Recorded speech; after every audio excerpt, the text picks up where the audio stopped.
people and wounding 6 others, including a nurse who was working at the facility. Doctors Without Borders reported that the strike incapacitated the hospital's ambulance service and did some damage to the building, which is just 7 miles away from the Jordanian border near Tafas. Doctors Without Borders also reported some 20,000 civilians fled the area. Fighting has picked up in the Daraa province in recent weeks, with the Syrian military advancing into multiple towns and chasing the rebels back. When Jordan was allowing rebels to use their territory, they were able to amass significant gains in Daraa. In recent months, Doctors Without Borders hospitals have been hit in growing numbers in Syria and Yemen, while the U.S. attacked a major hospital in Afghanistan late last year. If you're fed up with the government running every aspect of your life, but you're not listening to the Lava Flow podcast yet, what's wrong with you? Go right now to thelavaflow.com/listen. The Lava Flow podcast, channeling the flow of information to the libertarian, anarcho-capitalist, voluntarist, and agorist community. Subscribe today using any podcatcher at thelavaflow.com/listen, or just go back to sucking up to the government. The Lava Flow podcast, striking the root every episode. UPI reports tens of thousands of convicted felons living in the state of Maryland will be able to vote in all future state elections, including this year's, regardless of whether or not they have completed their terms of their probation or parole. The Maryland Senate on Tuesday struck down a veto by Governor Larry Hogan by a vote of 29 to 18. The bill to extend felons' voting rights was first introduced in last year's General Assembly. Democratic lawmakers reinstated the bill this year and it passed, but that plan hit a snag when Hogan broke out his 6th veto to freeze the bill in its tracks. The Maryland House of Delegates also voted to overturn Hogan's veto last month. Presently, convicted felons in Maryland must complete the terms of their parole and probation before they are allowed to register to vote. This bill removes that stipulation and will allow tens of thousands of newly released felons to participate in the voting process. For nearly 40 years, Roberts & Roberts Brokerage has been a trusted source for buying and selling precious metals like gold and silver. They also take Bitcoin for precious metal purchases and have permanently removed the minimum purchase amount for all orders paid in the digital currency. Call Roberts & Roberts today for knowledgeable advice on buying and selling precious metals and a forward-thinking approach to new technologies. 800-874-9760 or visit online at rrbi.co. Reuters reports the U.S. Supreme Court on Tuesday delivered a major blow to President Barack Obama by putting on hold federal regulations to curb carbon dioxide emissions, mainly from coal-firing power plants, the centerpiece of his administration's strategy to combat climate change. The court voted 5-4 along ideological lines to grant a request by 27 states and various companies and business groups to block the administration's Clean Power Plan, which also mandates a shift to renewable energy away from fossil fuels. The highly unusual move by the justices means the regulations will not be in effect while a court battle continues over their legality. The White House on Tuesday night said it disagrees with the court decision, but said it expects the rule will survive the legal challenge. The plan was designed to lower carbon emissions from U.S. power plants by 2030 to 32% below 2005 levels. It is the main tool for the United States to meet the emissions reduction target it pledged at UN climate talks in Paris in December. A senior administration official told reporters on Tuesday night that despite the court's procedural decision, the United States can deliver those commitments and take new and additional steps to lead internationally on climate change. The action by the Supreme Court casts some doubt on the long-term future of the EPA's rule because it increases the chances that the conservative-leaning Supreme Court would take the case after a lower court issues a decision on the legality of the regulations and ultimately would strike it down. As recently as June, the High Court ruled 5-4 against the Obama administration over its efforts to regulate mercury and other toxic air pollutants. This has been FPP Radio News, online at fppradio.com. Welcome back to the ONN Presidential Democrat Kiosk Debate. If you're just tuning in, tonight, in an historic first, Americans can ask any question at any time just by stepping into one of the thousands of Democrat kiosks we've placed in front of 7-Elevens across the country. Decatur, Illinois, let your voice be heard. Hi, everybody. My name's Joe Crawford, and my question is, how many taco and cheese taquitos do you think I can eat in 60 seconds? Kevin, have we screened all of these? We haven't? But we can? We can't. Great. Straight from the heart of America, raw and unfiltered, Rockville, Maryland, to Boulder, Colorado. This is the most powerful sword in the planet. So, we really can't screen these things, Kevin? Not at all. Okay, then I think I'll just ask a question of my own. What's that? Okay, no, I won't. Austin, Texas. This is the Onion News Network.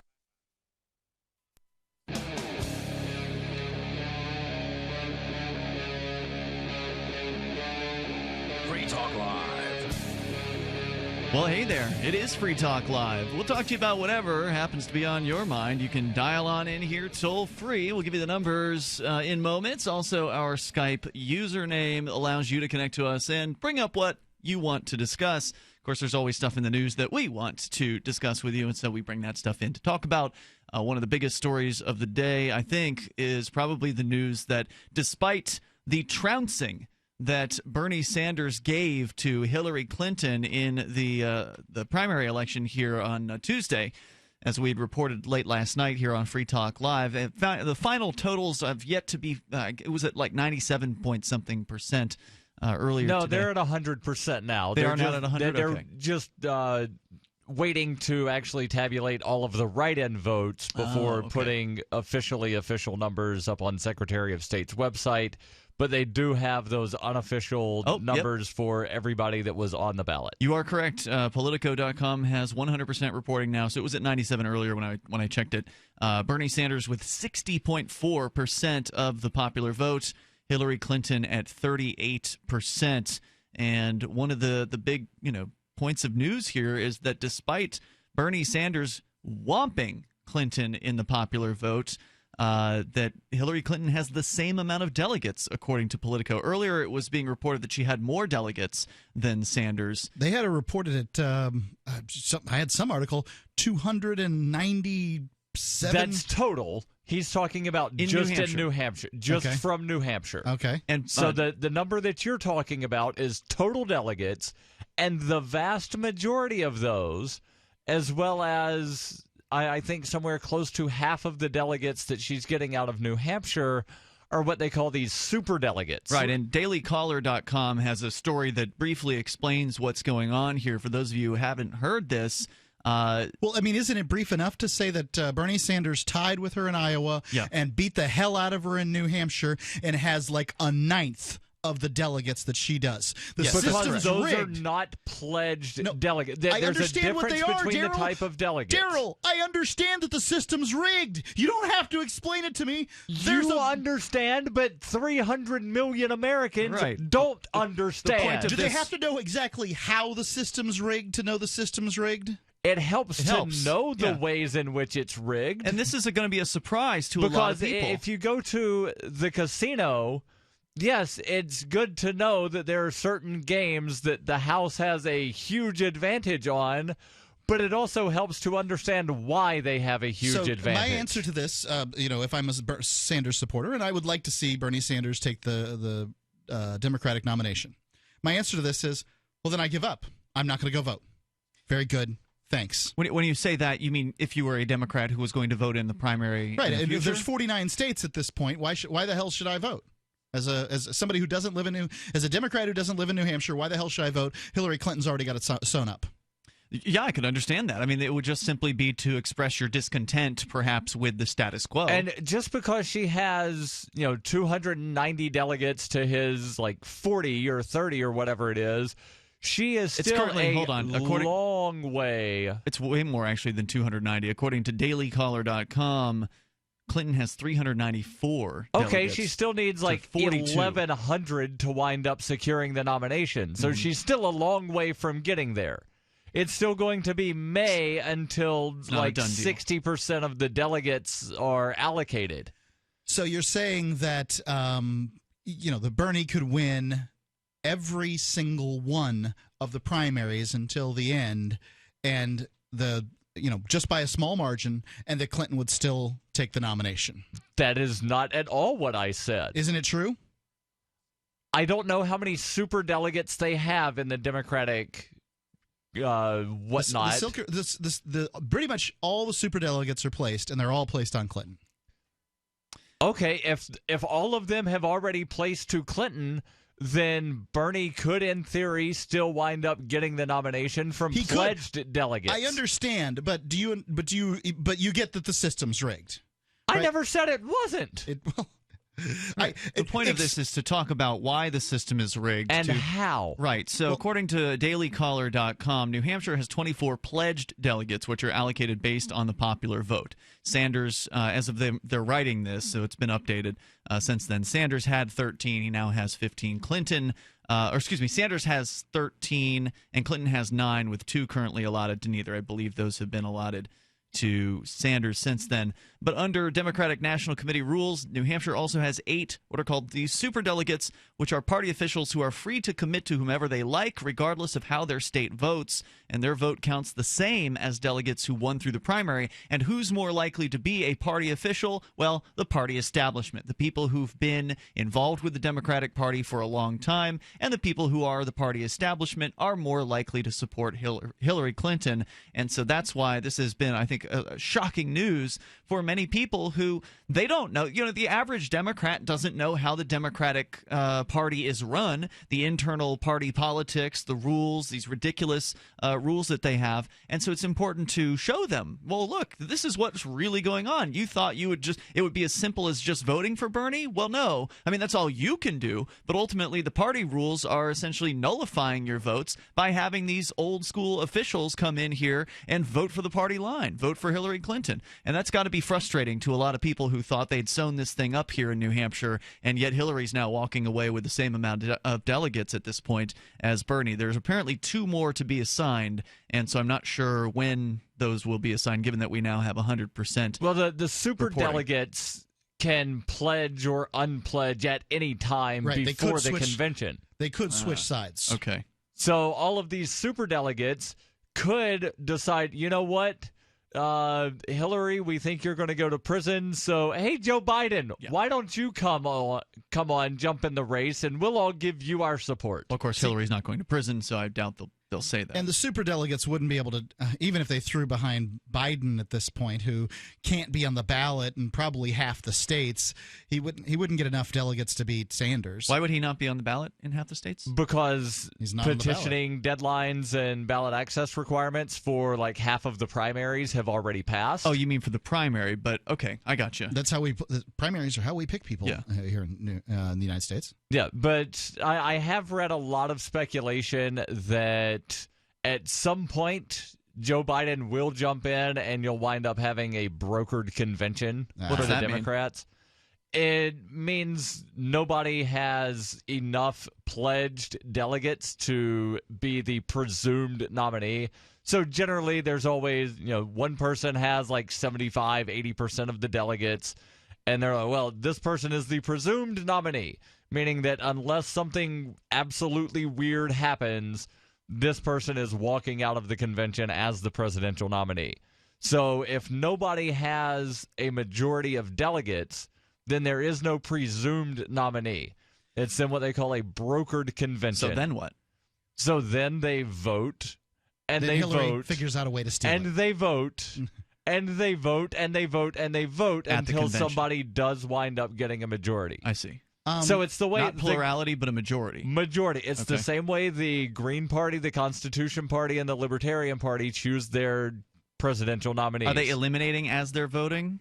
Yes. Well, they're convincing people. They're saying, "Hey, look, your guy can't make it." I mean, but like the lowest person gets chopped or something like that. That's how it happens in the Libertarian nomination. Is whoever the lowest vote getter is, they wind up getting eliminated. Right. They're voted off the island. And then somebody could certainly still cast a write-in vote for the guy that just got removed, but it would be counted just as a write-in vote, and then whoever the next lowest person that was an official candidate, they would get removed until somebody winds up getting a majority.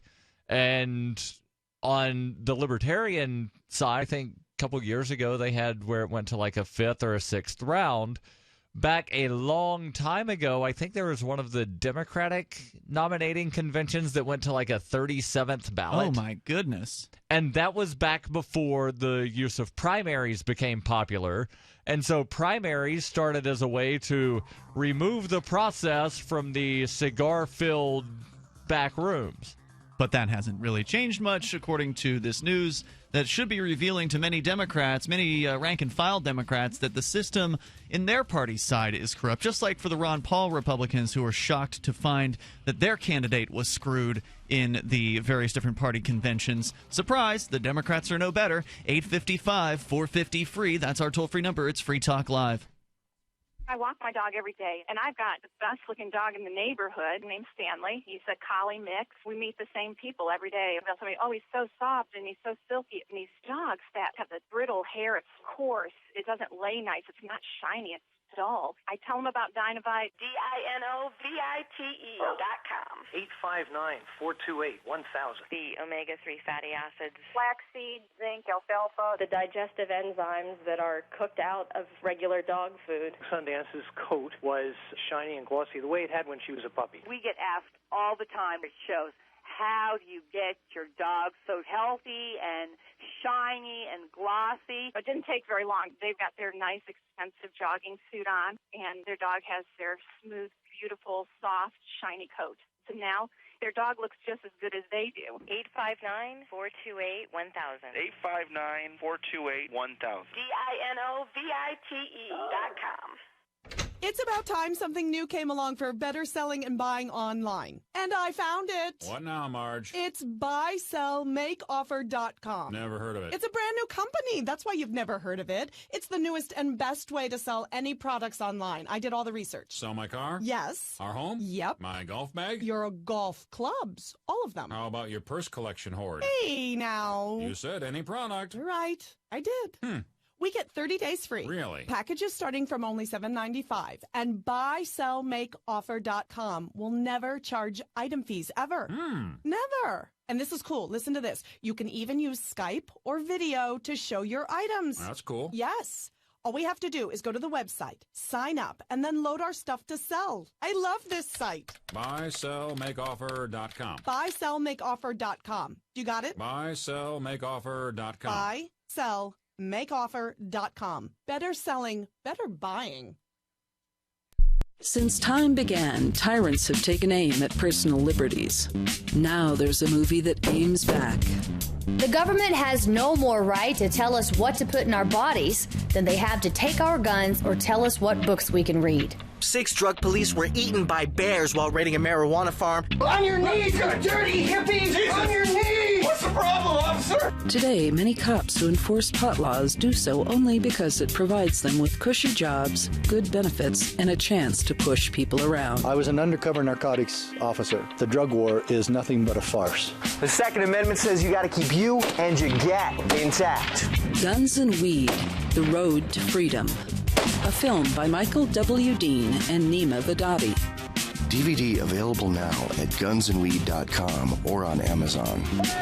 That's gunsandweed.com. Makes the perfect gift. Remember, that's gunsandweed.com.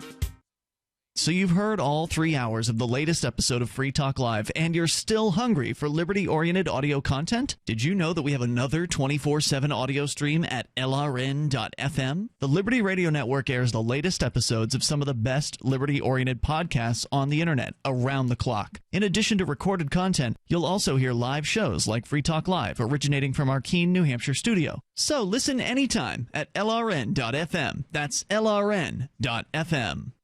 This is your Robertson Roberts Brokerage Daily Precious Metals Update. On Wednesday, gold is $3 higher at $1,192 per ounce. Silver is up 2 cents at $15.29 per ounce. Bitcoin is trading at $382 US.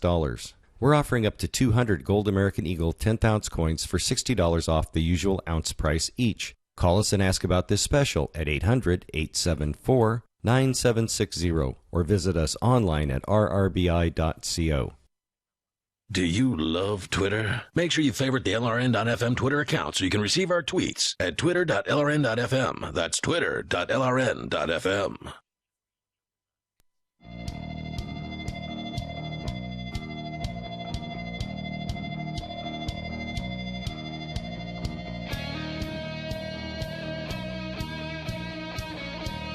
It is Free Talk Live. You're invited to join us here on the radio waves. The toll-free number is 855-450-FREE.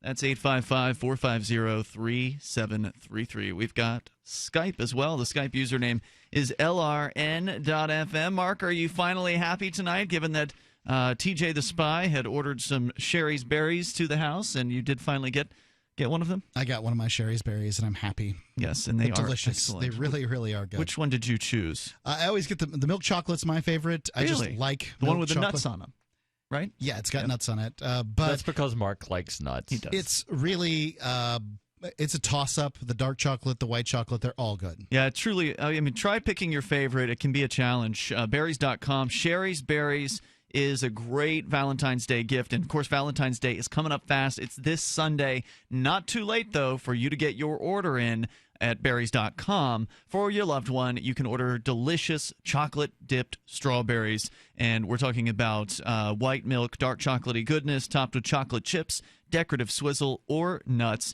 And delivery is guaranteed. So even if you need it delivered Sunday, they can do that over at Sherry's Berries. Go to berries.com and click the microphone. Type in code FTL. You'll get giant freshly dipped strawberries from Sherry's Berries starting at just $19.99. And for Free Talk Live listeners, you can double the berries for just $10. Go to berries.com, click the microphone, use code FTL. And you can also call them toll-free if you want, 866-FRUIT-02. That's 866-FRUIT-02. But remember to tell them you heard about it on Free Talk Live. If you call on the phone, it's berries.com, BERRIES.com. Click the mic, type in code FTL, and order some delicious berries for your loved one this Valentine's Day.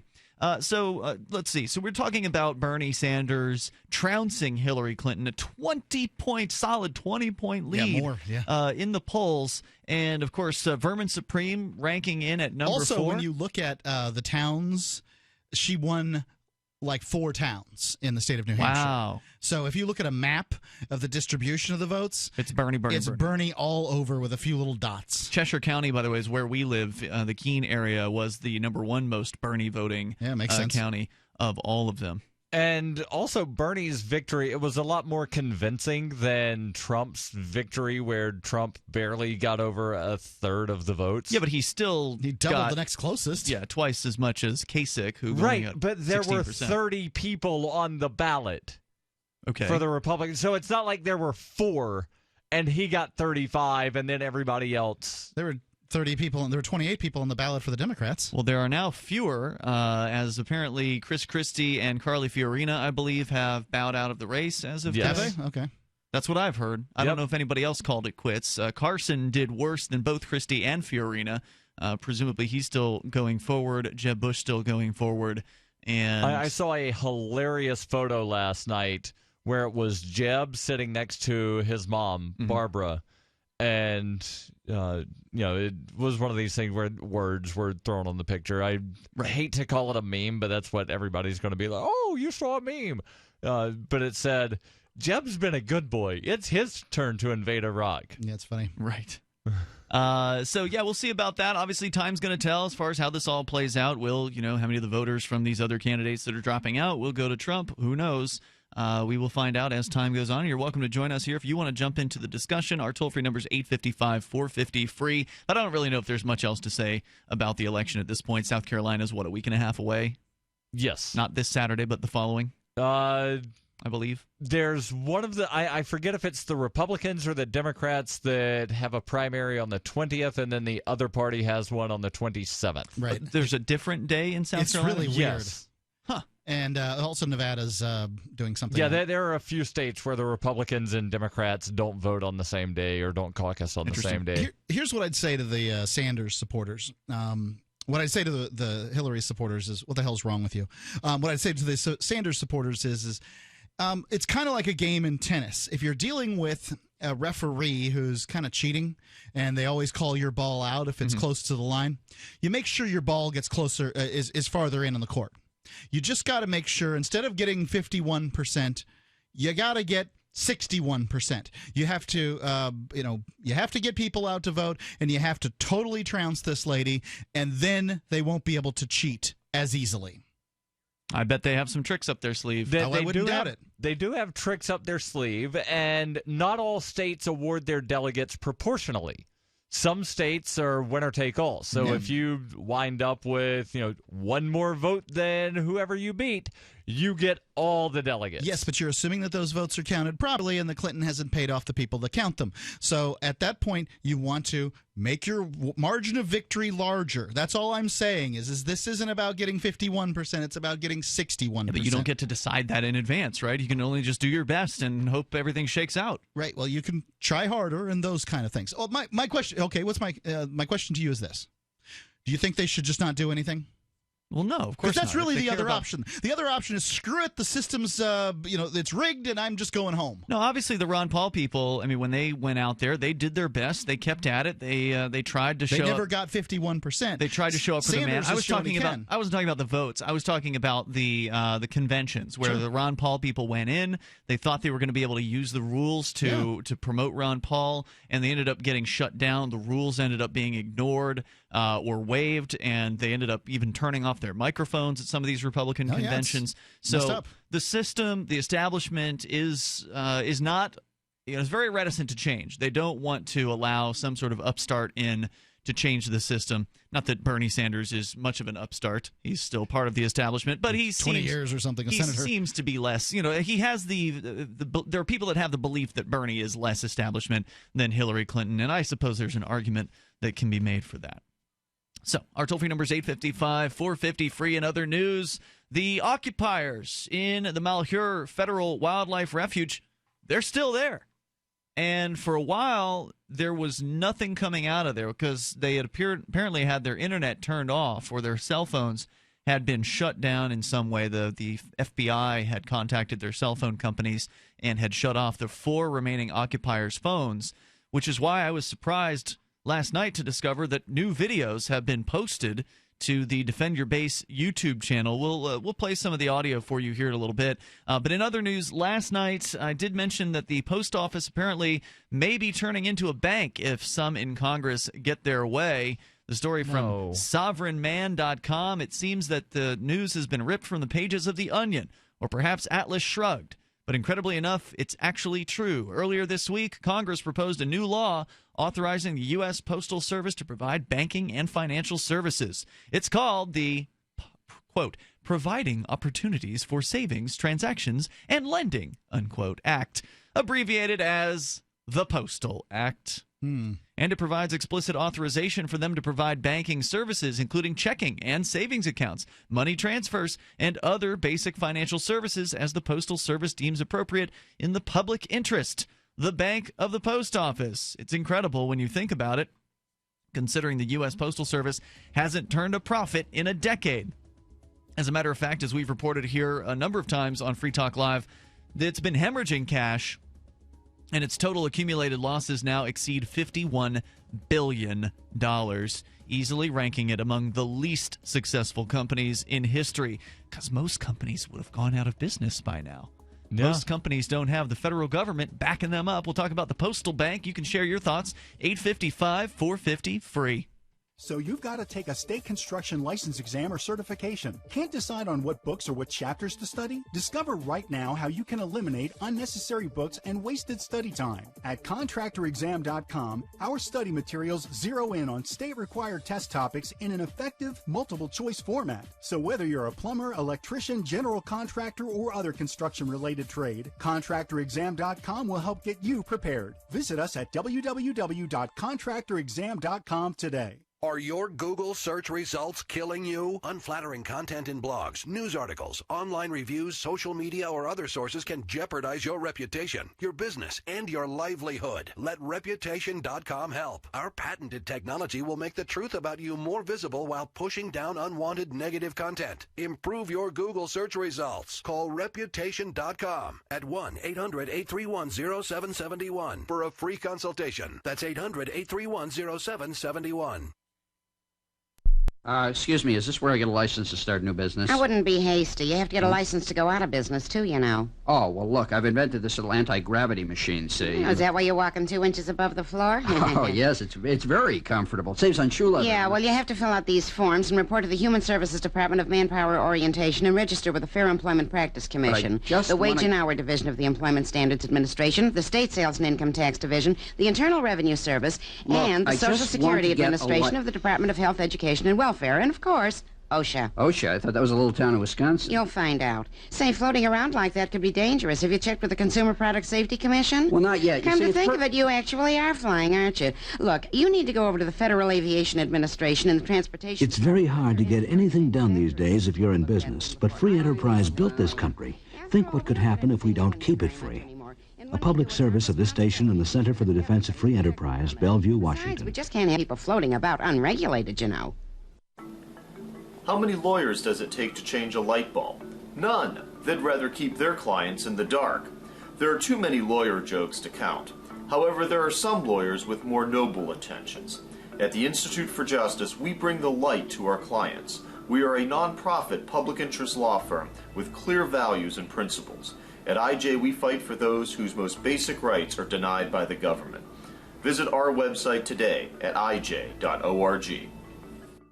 LRN.FM is proud to announce our official listening apps for Android and iOS devices. Now you can easily tune into our streams anywhere, anytime on your smartphone or tablet. Just visit apps.lrn.fm or search for LRN.FM in the Android or Apple app stores. Please download, rate us 5 stars, then share the link on your social media and let your friends and family know how you're listening to LRN.FM. Download it now, free at apps.lrn.fm. Why did you move to the Shire? I moved here to the Shire because there's other people around who take liberty just as seriously as I do. I moved to the Shire because I saw videos of people challenging authority and thought that I could get support myself. It called to me, like, do this right now. I wanted to be around people like me who got it, and once I got here, I knew there was nowhere else that I wanted to be. I've always wanted to change the world, so I moved to the Shire to join people who were actually working towards doing the same thing. The people here are awesome, loving, and positive. It was for the adventure and for the feeling of something important is happening here, and I just wanted to come to sort of be part of that. Visit ShireSociety.com to read and sign the Shire Society Declaration and learn the reasons why, if you love liberty, you should immigrate to the Shire. Plus, add yourself to the Shire map at ShireSociety.com. That's ShireSociety.com. Listen to LRN.FM on any phone, anytime. 213-493-0309. That's 213-493-0309.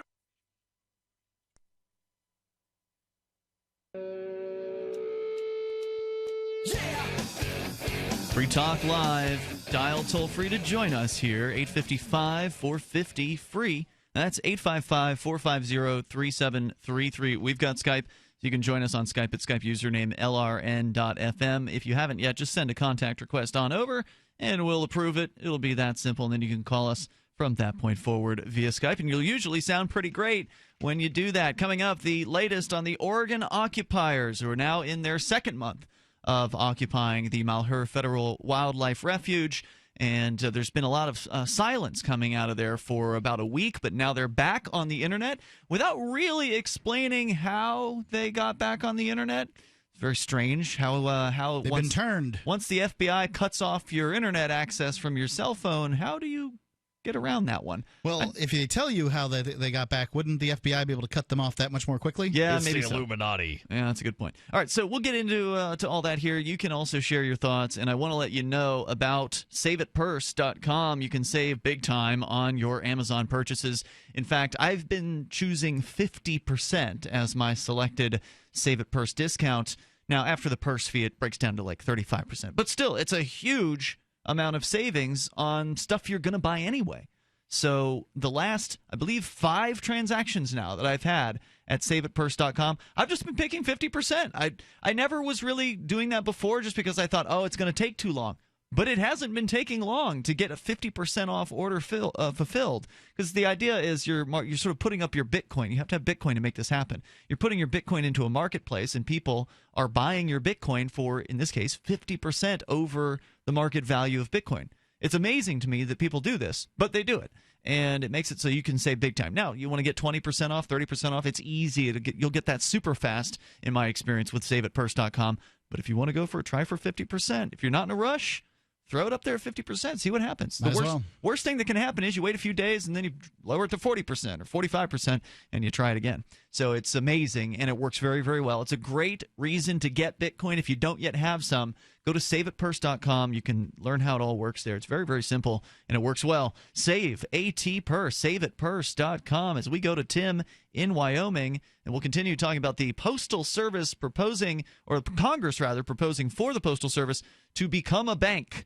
We'll get back into that, though. Tim is in Wyoming. Go ahead, sir. That sounds like a terrible idea. Yes, it does.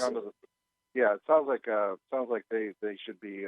Congress has basically given up their ability to do what they should do, but and we shouldn't let the Postal Service do it either. But anyway, I was going to say a couple things last night. You actually asked me last night if I had some other comments to make about water, and I thought to myself, well, there's the idea of, if people were to if the desalinization plants that were actually about to be built in California, if those had actually been completed, I'm sure that they were blocked by Nestle and other companies that basically own the major water supplies in California.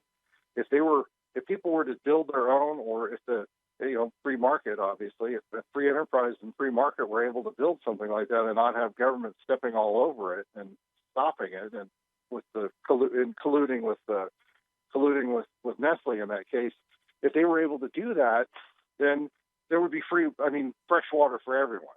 They could actually have floating desalinization plants on barges and do that, and just bottle the water out there and outside of international waters, and then ship it in. Why not? That's something. Or even better yet, like I was saying about the idea that Frank Herbert had of wind traps, the wind trap idea, which I think the caller just before me last night had mentioned. I don't know if he used the word wind traps or not. I didn't catch the very beginning of the conversation, but his idea, like I said, it was actually proposed in the 60s by Frank Herbert. Maybe it had been proposed by someone else before, but he was actually a very, very intelligent individual. So he came up with quite a few things. The still suit, the wind traps, just magnetic propulsion flying devices, sandworms, various other things, and sandworms. Yeah. The sandworms are awesome. The sandworms are pretty cool because basically, if you think of a combination of mushrooms and LSD and possibly a mescaline as the spice, then there's then it's a natural substance that, and for all intents and purposes, was worm feces. Is what it, worm vomit. Worm vomit. That's what the spice was. Is that right? Right. That's what it was. Is that a spoiler? Because I've not actually seen the movie. I've seen them. Well, no, the book too. I don't even know what movie or book you're spoiling. Oh, I'm sorry, Dune. Dune. I figured everybody knew what Dune was, but you're right. Should have made that clear. I heard sandworms. I didn't hear anybody ever. He mentioned Frank Herbert. That's the author of Dune. Oh, okay, yeah. He did say Dune. I don't think Dune was said so far, up until now. Anyway, go ahead, Tim. Say it again? About the title. Yeah, I didn't say Dune. That's right. No, there were also, I guess if you want to call them sandworms, there was something like that in Beetlejuice too, right? How about Tremors?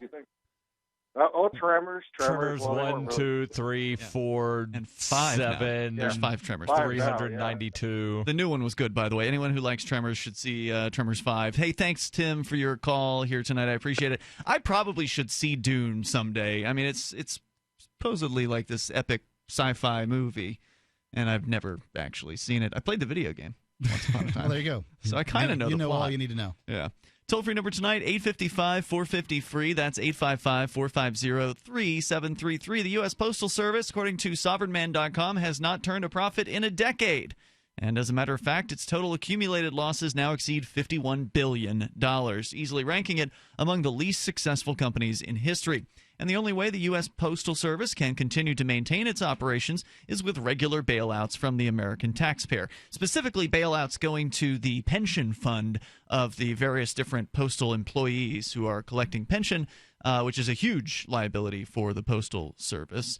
But in addition to that, generally they're not doing so good from a business perspective anyway, because, well, it's the government. Even though it's sort of a quasi-private organization, it's ultimately still backed by the state. It's quasi-private, and they can't do anything without congressional approval. Right, it's the worst business model ever. Right, if they need to change their business model, it has to go through Congress. So they can't. They're in no way nimble. Yeah, that's not a private business. Right. They're in no way nimble. They can't just have a board meeting and decide to do something. And by the way, I don't consider boards to be the most nimble form of management either. We're on a few. Right. And I generally have disdain for the idea of boards, but there aren't really much better ways to organize that I've seen besides a dictatorship. We are the board. You will assimilate. The only way, statistics are just horrendous, according to them. Mail volume is down dramatically, which means that the revenue continues to fall, yet the Postal Service expenses and pension costs keep growing along with its debt.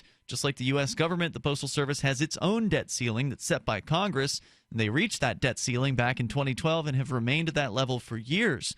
The only way they survive is by moving liabilities off balance sheet and regularly going back to Congress with hat in hand.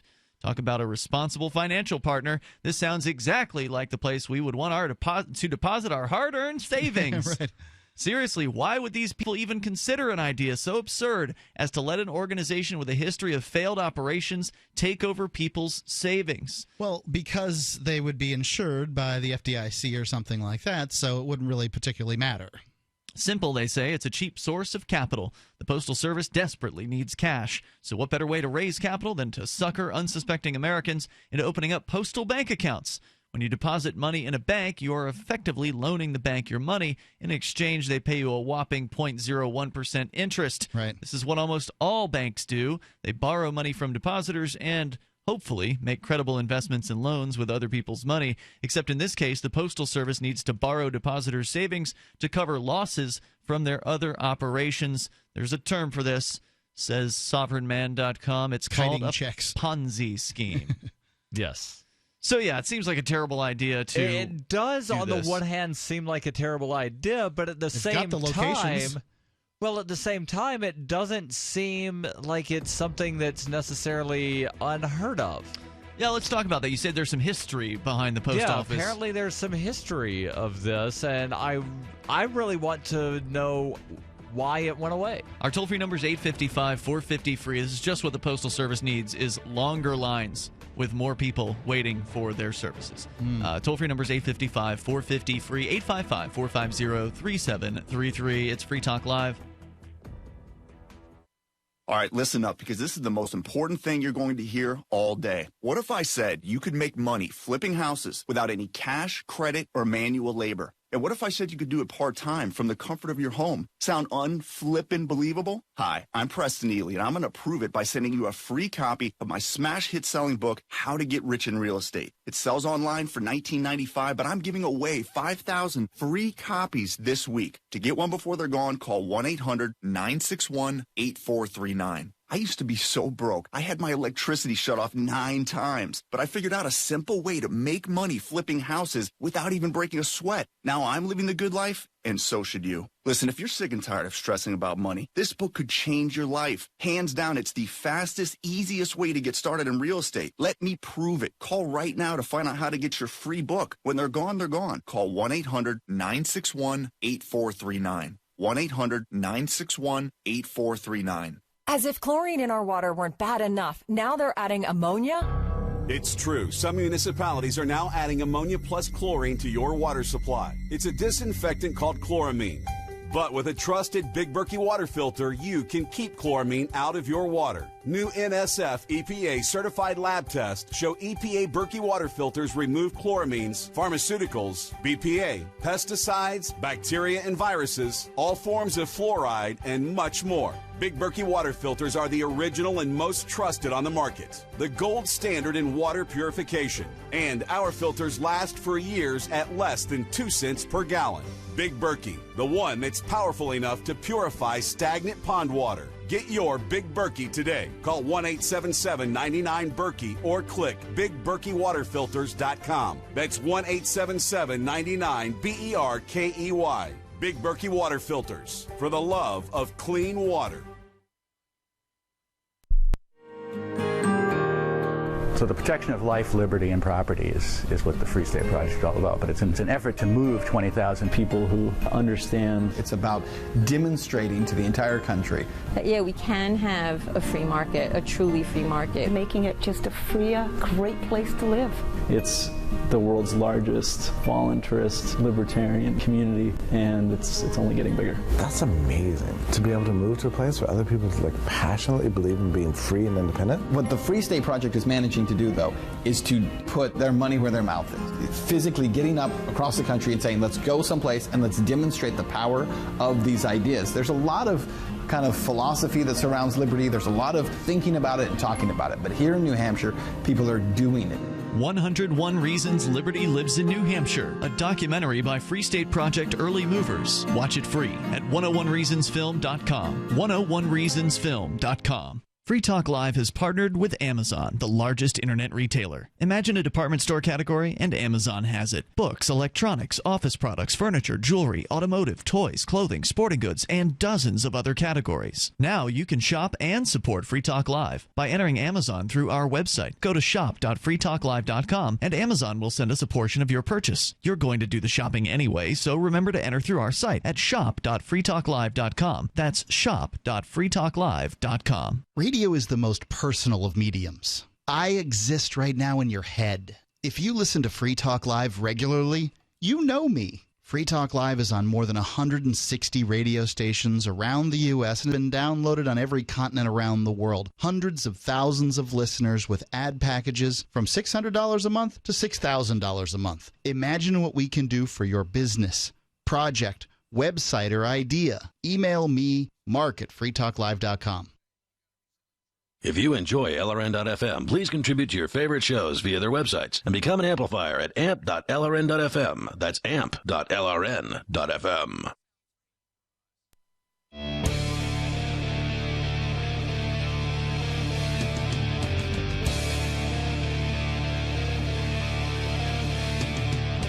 This is Free Talk Live. The proposal on the table from Congress is apparently to add a bank to the Postal Service. Re-add. But right, Darryl, you're saying this is actually an old idea, and you're going to tell us more about that here. The toll-free number is 855-450-FREE. If you want to join us, 855-450-3733. So it seems like a terrible idea to give the Postal Service your money, given they don't have a good track record of being able to manage money very effectively. What with their $51 billion of their accumulated losses thus far and constantly having to re-up from taxpayer money to pay out their pensions. Still not as bad as giving the money directly to the federal government.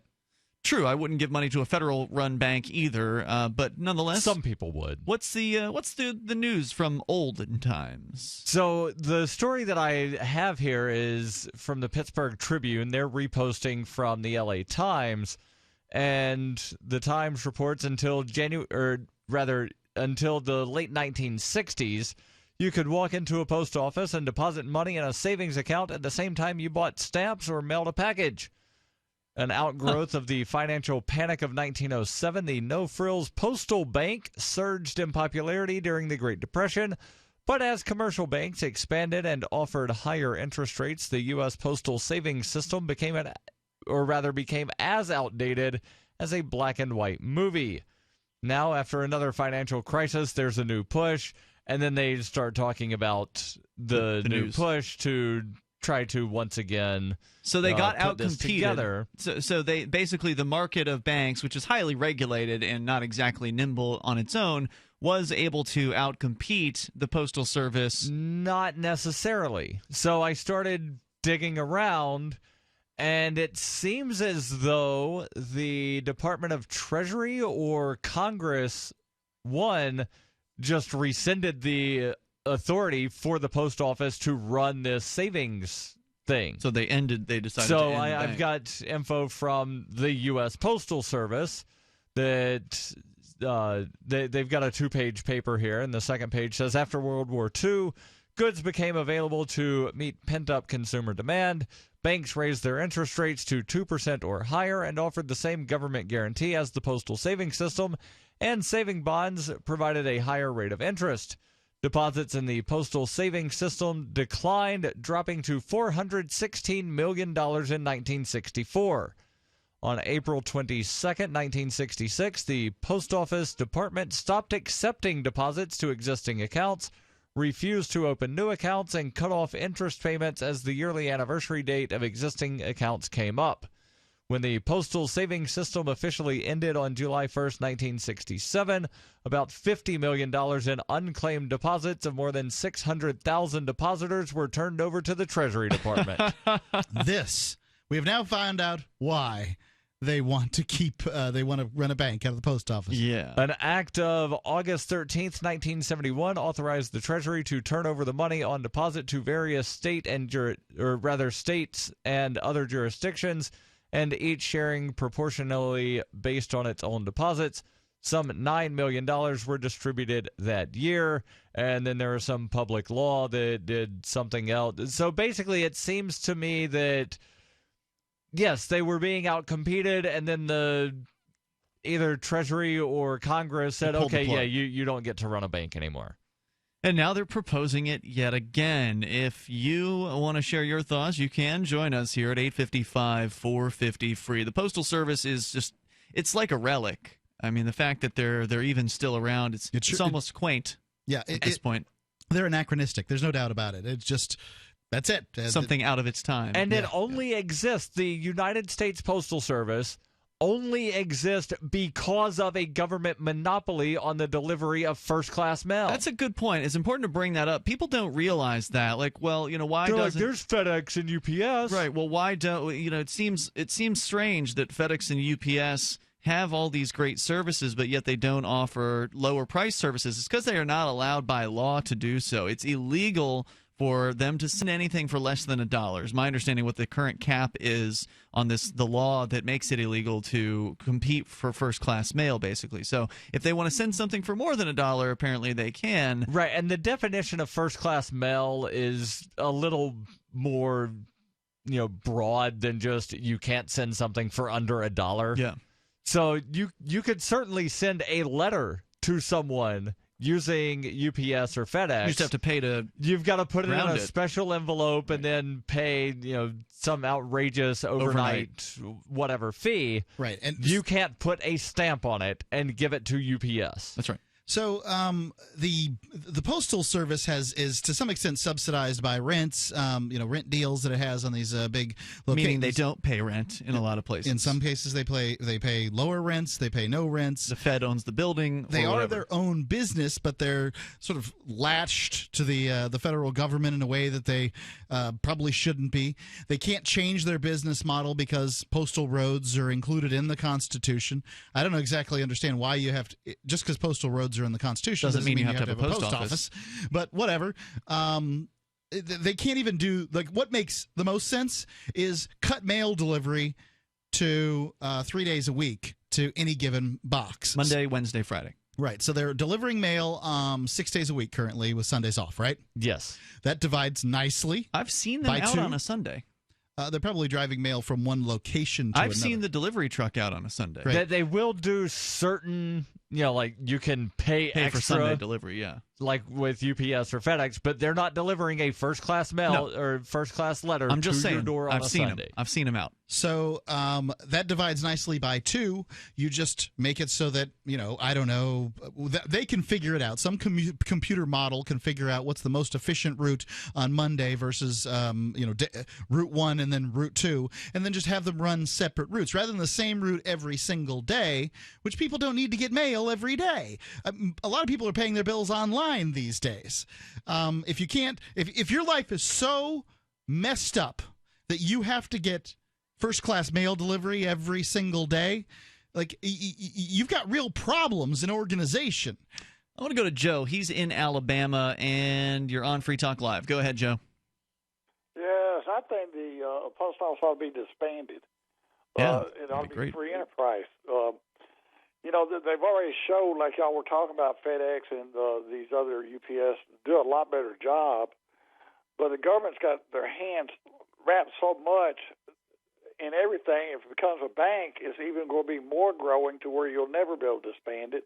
And then they do it like the banks. How's that going to hurt the other banks? Because look at what healthcare did to other insurance companies. Yeah. It makes it more of a mess for everybody else. So one of the problems you're going to run up against, even if someone from Congress were to actually propose this, which they probably wouldn't, but if they were to propose it, the big objection is going to be the jobs. There are, I believe, more Postal Service employees than there are members of the U.S. Army, if I'm not mistaken. I think so. And I think you're right. You literally have an army of Postal Service employees. These people are union members, many of them, and they are going to protest. They are a huge, huge, lobbying force with a lot of potential for stopping any kind of proposal to eliminate the Postal Service. If you've never seen the movie The Postman, the Kevin Costner film, okay, definitely watch it, because Why? there's a lot of symbolism about how the post office is really the thing that keeps the United States together.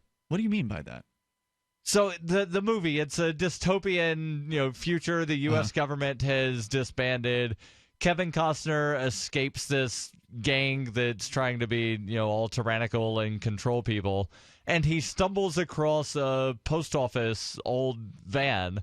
And he's lighting stuff to stay warm, and he winds up stealing the clothes off of the dead postal guy, and he grabs a bag of mail and becomes a wanderer, finds this city, and he's, just like rummaging through. I've got a letter for, and they're like, that person's been dead for 20 years. And then he finally reads off a name of somebody that's still alive. And so he recreates... Gives him some junk mail? He recreates the post office and fictionalizes the reformation of the United States government. And this sounds like a terrible... Hold on.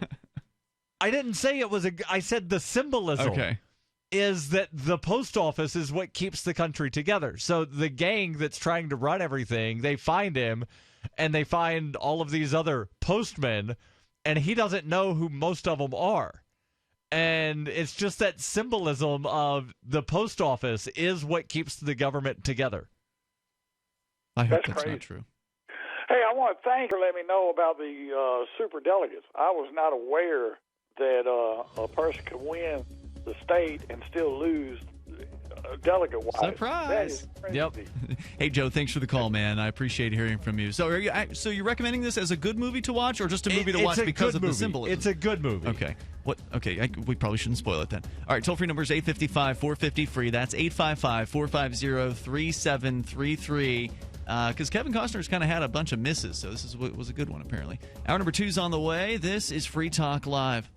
Currency is too important a thing to be left in the hands of government bureaucrats, especially when billions of dollars can be created with the swipe of a pen. Overstock.com supports the cryptocurrency movement because it returns the power of an inflation-proof form of money to the people where it belongs. Did you know that you can use Bitcoin to pay for anything Overstock.com sells while enjoying free shipping on orders of 0.211 Bitcoin or more? If you support freedom and the cryptocurrency movement, you should support Overstock.com. Are you searching for your soulmate? Someone you can trust, who will never betray you? Or cooperate with the NSA? Stop searching. With EasyDNS, you found a keeper. EasyDNS does it all. Domain names, web hosting, and managed WordPress hosting. EasyDNS stands up for your internet freedom. And with servers in Canada, they do not cooperate with the NSA. Go to EasyDNS.com. You'll love their services or get a full refund. They guarantee it. And they accept Bitcoin. That's EasyDNS.com. This Your Family Today tip is brought to you by Nestle Pure Life Water, helping you drink better and live better by providing a zero-calorie alternative to sugary drinks. Visit us at nestle-purelife.us. When kids are playing, they often don't want to stop to keep hydrated. So send them out with a bottle of water and encourage them to take frequent drink breaks or call them inside for a quick sip. For more tips like these, visit us at parenthood.com/yourfamilytoday. The three most important things you can do for Free Talk Live are: 1, share one episode a week on Facebook or in some other social networking site. 2, buy the things you buy online through shop.freetalklive.com. 3, give $5 a month to the AMP program. It's my firm belief that Free Talk Live's AMP program is the best use of your charitable dollar among liberty-oriented organizations. Support all the organizations you love, but make sure you give $5 a month to AMP at amp.freetalklive.com. You're listening to the live edition of Free Talk Live. Hour number 2 is next after the news here on the Liberty Radio Network at LRN.FM. From Keene in the Shire, the Liberty Media capital of the world, this is Darryl W. Perry, host of FPP Radio News for Wednesday, February 10th, 2016. Silver is trading at $15.22 per ounce. Gold is valued at $1,189 per ounce. And according to BitcoinAverage.com, the average price of Bitcoin is $380. Antiwar.com reports an airstrike in southern Syria's Darra province hit a Doctors Without Borders supported hospital earlier this week, killing at least 3 people and wounding 6 others, including a nurse who was working at the facility. Doctors Without Borders reported that the strike incapacitated the hospital's ambulance service and did some damage to the building, which is just 7 miles away from the Jordanian border near Tafas. Doctors Without Borders also reported some 20,000 civilians fled the area. Fighting has picked up in the Darra province in recent weeks, with the Syrian military advancing into multiple towns and chasing the rebels back. When Jordan was allowing rebels to use their territory, they were able to amass significant gains in Darra. In recent months, Doctors Without Borders hospitals have been hit in growing numbers in Syria and Yemen, while the U.S. attacked a major hospital in Afghanistan late last year. If you're fed up with the government running every aspect of your life, but you're not listening to the Lava Flow podcast yet, what's wrong with you? Go right now to thelavaflow.com/listen. The Lava Flow podcast, channeling the flow of information to the libertarian, anarcho-capitalist, voluntarist, and agorist community. Subscribe today using any podcatcher at thelavaflow.com/listen, or just go back to sucking up to the government. The Lava Flow podcast, striking the root every episode. UPI reports tens of thousands of convicted felons living in the state of Maryland will be able to vote in all future state elections, including this year's, regardless of whether or not they have completed their terms of their probation or parole. The Maryland Senate on Tuesday struck down a veto by Governor Larry Hogan by a vote of 29-18. The bill to extend felons' voting rights was first introduced in last year's General Assembly. Democratic lawmakers reinstated the bill this year and it passed, but that plan hit a snag when Hogan broke out his 6th veto to freeze the bill in its tracks. The Maryland House of Delegates also voted to overturn Hogan's veto last month. Presently, convicted felons in Maryland must complete the terms of their parole and probation before they are allowed to register to vote. This bill removes that stipulation and will allow tens of thousands of newly released felons to participate in the voting process.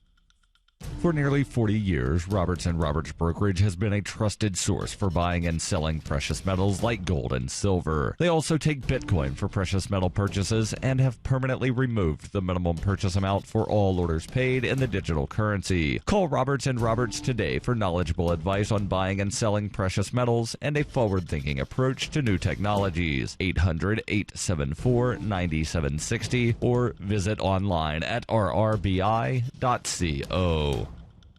Reuters reports the U.S. Supreme Court on Tuesday delivered a major blow to President Barack Obama by putting on hold federal regulations to curb carbon dioxide emissions, mainly from coal-firing power plants, the centerpiece of his administration's strategy to combat climate change. The court voted 5-4 along ideological lines to grant a request by 27 states and various companies and business groups to block the administration's Clean Power Plan, which also mandates a shift to renewable energy away from fossil fossil fuels. The highly unusual move by the justices means the regulations will not be in effect while a court battle continues over their legality. The White House on Tuesday night said it disagrees with the court decision, but said it expects the rule will survive the legal challenge. The plan was designed to lower carbon emissions from U.S. power plants by 2030 to 32% below 2005 levels. It is the main tool for the United States to meet the emissions reduction target it pledged at UN climate talks in Paris in December. A senior administration official told reporters on Tuesday night that despite the court's procedural decision, the United States can deliver those commitments and take new and additional steps to lead internationally on climate change. The action by the Supreme Court casts some doubt on the long-term future of the EPA's rule because it increases the chances that the conservative-leaning Supreme Court would take the case after a lower court issues a decision on the legality of the regulations and ultimately would strike it down. As recently as June, the High Court ruled 5-4 against the Obama administration over its efforts to regulate mercury and other toxic air pollutants.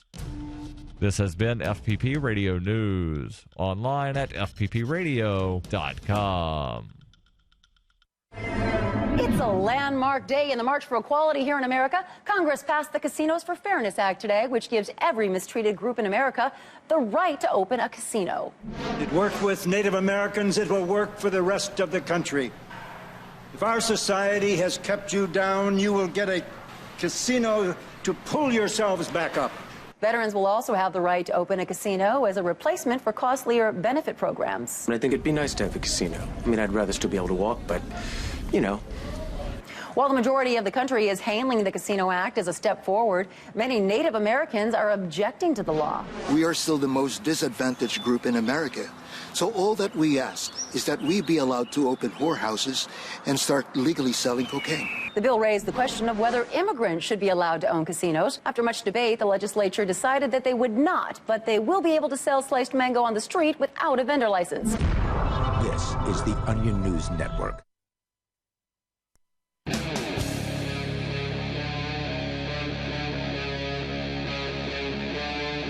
Free Talk Live.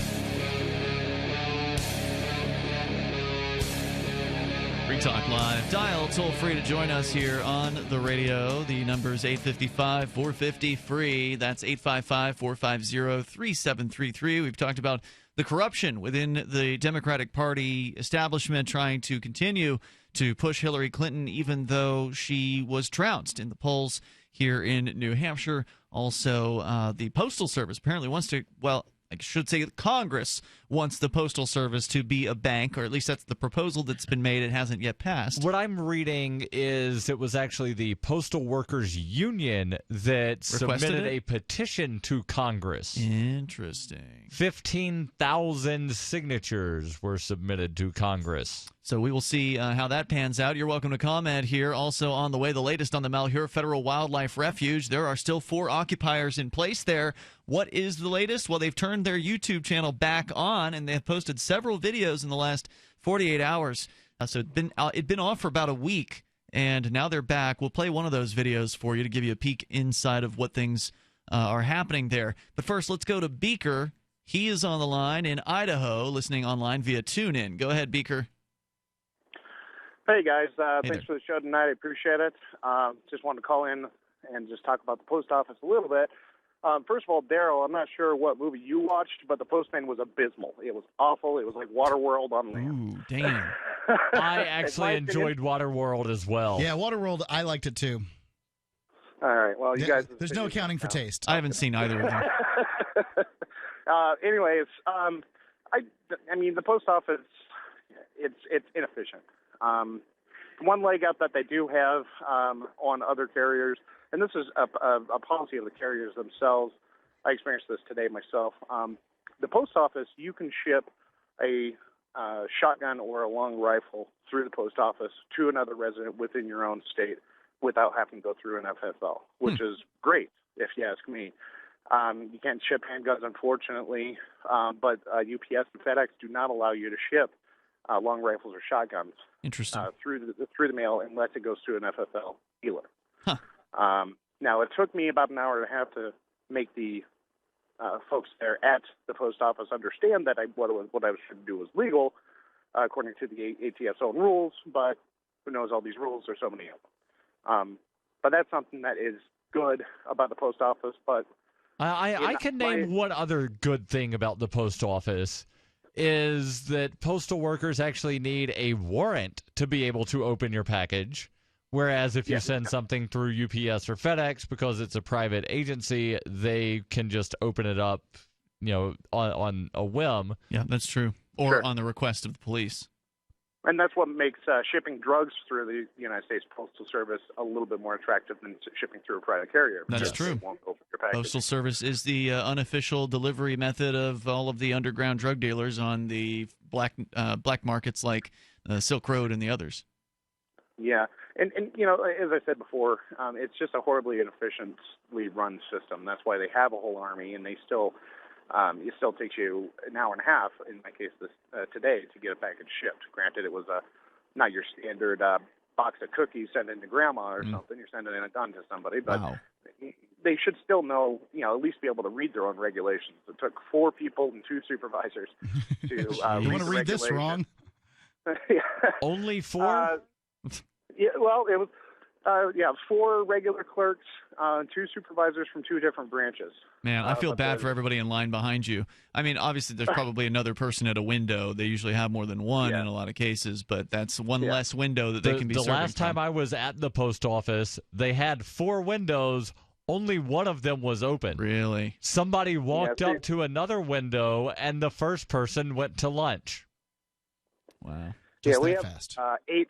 We have eight total windows of the branch, the central branch here, the main office. Mm-hmm. They only have 2 of them open at any given time. But imagine that at your bank too, right? My bank, I can walk in, be out, in and out within probably 10 minutes, even on a busy day. You add that to the post office duties, who are struggling to perform their duties anyways. It's going to be crazy. It's just a bad idea. Yeah, somehow your bank and your grocery store and a variety of these places can figure out ways to employ people to take care of customer service and do it in an efficient fashion. Well, one of the ways you do quickly. that is you look at the statistics of how many customers are coming in at certain time frames, right? So if you know you're busiest between 3 and 5 in the afternoon, or noon and 1 or whatever, then you put more employees on. So yeah, there are simple ways that businesses can figure this out. And one of the things that's most frustrating is when you're in the post office and there's only one person at a window and there's a big line, and then you see at least 1 or 2 other employees just appearing to mill about in the background. What are you doing? Hey, you in the uniform, what are you doing? I want to know what you're doing back there. I'm not qualified to run the cash register. Come up here, run your fingers across the little wet sponge thing, and get to work. Yeah. Hey, thanks, Beaker, for sharing your experience and thoughts with us tonight. I appreciate it. The toll-free number is 855-450-FREE. That's 855-450-3733. Maybe the post office is delivering mail to the Malheur Federal Wildlife Refuge, and that's how they ended up getting a new cell phone in there to get internet access again. Because I still am not sure how exactly it is that 4 people who've been cut off to the rest of the world by the federal government, the FBI, has roadblocks up preventing people ostensibly from getting into the wildlife refuge. Now, of course, it's a wide open plot of land, so somebody who was feeling particularly, like a good hike would have been able to get in there perhaps without being detected by going through some open spot of land where maybe there's no feds that can see. I don't know. I've never been there, so I don't know how it's all set up. But from what I understand, there's like no wooding, no forest around the site. It's all wide open plains. Seems like an unwise risk to take at this point. To walk a cell phone up there so they can continue video streaming. Well, somehow the guy who's been video streaming there, I believe his name is Fry, David Fry, he's got his phone back, or he's got a phone back, because he's been streaming out on the Defend Your Base YouTube channel over the last couple days after having been gone for at least 5 days, if not an entire week. And he doesn't explain in either of the videos that I've watched thus far. He mentions that he was able to get back on, but he does not explain how it was he was able to accomplish that. So carrier pigeons. whatever it was, it's amazing. I'm shocked that they came back. I figured we were going to see some headline about the raid having happened and maybe somebody dying in it. But ultimately, nope, there's more video footage coming here. So we'll play the audio from one of the Defend Your Base YouTube uploads here shortly. The news actually from theatlantic.com about the defiant holdouts of the Oregon occupation. And it's interesting looking at the picture here that The Atlantic provides for us on the article showing some of the cops who are barricading the roads. And these guys are armed up, man. They got machine guns strapped to them. Yeah, they look like the military. Very militaristic. The only thing that separates them from the military here is the word police emblazoned across their chest. But otherwise, very, very militaristic. And they got the black sunglasses. One of the cops is even wearing a beanie, like cold weather cap thing, with a thin blue line across it. So they've even got their gang colors on while they're out there blocking off the roadways. Anyway, rumor has it that Cliven Bundy may be traveling to support the militia somehow at the Malheur Federal Wildlife Refuge. But even if he doesn't, his influence is being felt. David Graham writes at theatlantic.com, just 2 weeks ago, it looked like the standoff at the Malheur National Wildlife Refuge was nearly over. 8 of the armed occupiers who'd seized the federal property had been arrested, and 1 had been shot and killed. And by the way, they've arrested more since the initial 8 were arrested. They've gone after... they had at least 11 the next day, and there's actually another news story here about another one of the occupiers who's now been arrested back in his home of Kansas. Anyway, the leader, militia leader Ammon Bundy, was one of those arrested. He called from inside his jail cell for the occupiers to disperse. Only 4 remained after that, and they are surrounded. On Tuesday, which was yesterday, day 39 of the occupation, the stalemate is back. And with Cliven Bundy possibly on his way to Oregon, it's hard to imagine tensions will get lower anytime soon. Cliven Bundy, for those who don't recall, is the patriarch of the family of the anti-federal government crusaders who became nationally famous when he got into a standoff of his own in Nevada back in 2014.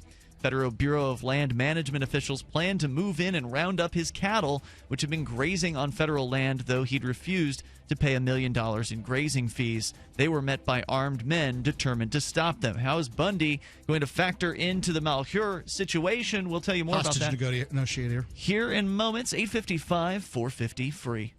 Pop quiz for all business owners. If you're not incorporated and someone sues your business, which one of these can you lose? Your home, your car, or your life savings? The answer?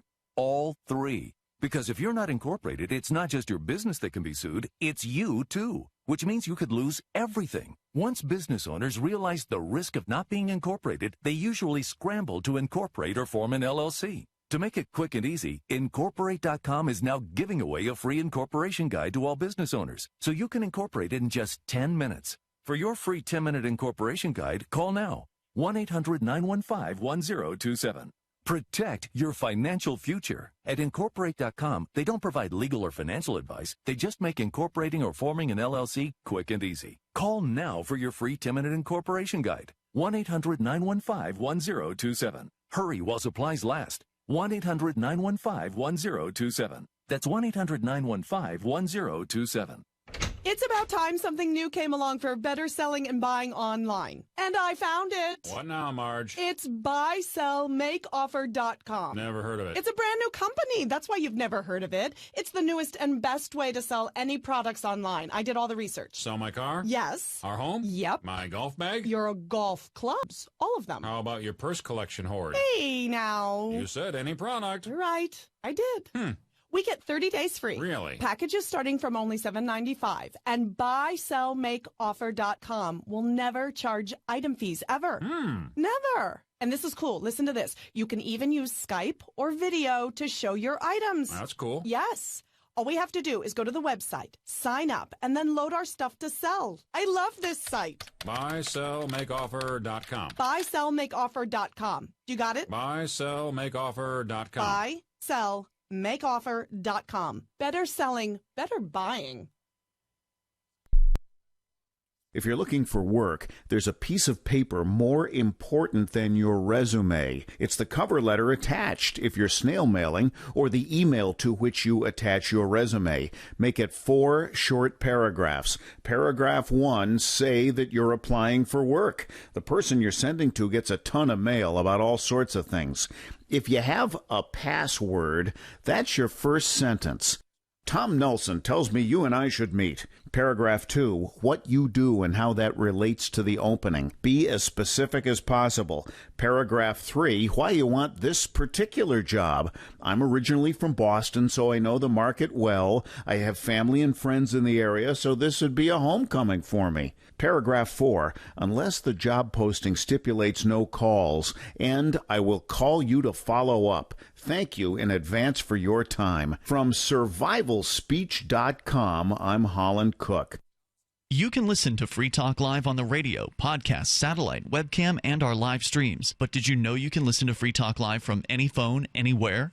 Add this number to your phone, 213-493-0308. It's a long-distance call, so make sure you're familiar with your phone's calling plan. The Listen lines are airing the latest episode of Free Talk Live 24 hours a day, including our live shows. Call 213-493-0308. That's 213-493-0308. Are you a political activist who does things that the government might not like?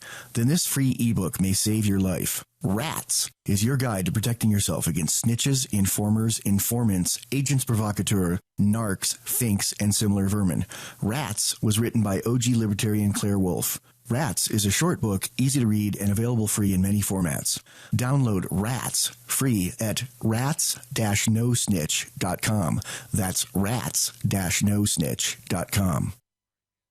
You can put the Liberty Radio Network on the air in your area. Visit broadcast.lrn.fm to learn how. Broadcast.lrn.fm.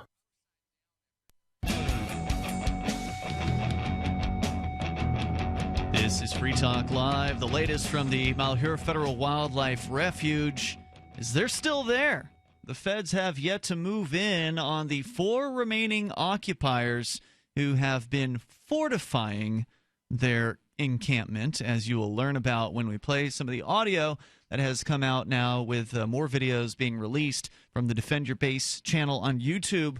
One of the 4 remaining occupiers there does have a YouTube channel, and he has been posting videos quite a bit over the last few weeks, and took like a week off after apparently the feds shut off his cell phone connection, but somehow he got it back. And we'll continue. You can share your thoughts here. The toll-free number is 855-450-FREE. Now, the internet, by the way, was meant to be used anonymously if you want and without oversight. But many governments and companies are thriving off the lack of privacy that you have on the internet today. ProXPN can give you that privacy back. They're a virtual private network that encrypts your data right from your computer or mobile device. And ProXPN offers OpenVPN, which is the gold standard of network encryption. They've got apps for Windows, Mac, iOS, Android, and they have Linux support as well. Unlike other VPNs, ProXPN keeps no logs of your activities whatsoever, and with more servers being added all the time, ProXPN works hard to give you greater speed and security compared to other VPNs. If you're a Windows user, ask ProXPN about changing your DNS settings for even greater anonymity.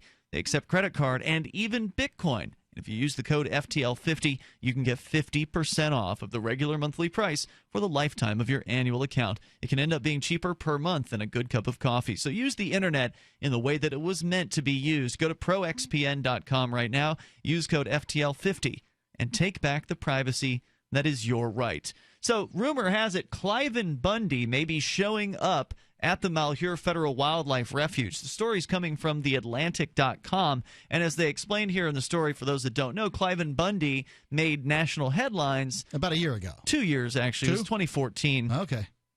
When the Federal Bureau of Land Management were planning to round up his cattle, he made a stand, and a bunch of people came out, armed men and women came out to stand with him, and ultimately they did deter the federal government from coming in to his property and confiscating his cattle. It's not clear now whether Cliven Bundy is actually going to Oregon. Michelle Fiore, the Nevada State Assemblywoman who has close ties to the movement against federal control, told Oregon Public Broadcasting the senior Bundy was traveling to Oregon with her. Bundy himself told the Las Vegas Review-Journal that he had yet to decide. Whether or not he shows up, Cliven Bundy's looming presence illuminates some things about the standoff as it exists today. As was noted earlier on over at theatlantic.com, Ammon Bundy, which is Cliven's son, and his brother Ryan, who were at the heart of the Oregon standoff, had learned some lessons from their father's turbulent fight in Nevada. Despite being in clear and flagrant violation of the law during that Nevada standoff, Cliven Bundy had initially gained support from many national conservatives. But once he started offering racist sound bites, they abandoned him. And Ammon Bundy was careful not to do the same, with the message, for the most part, carefully controlled.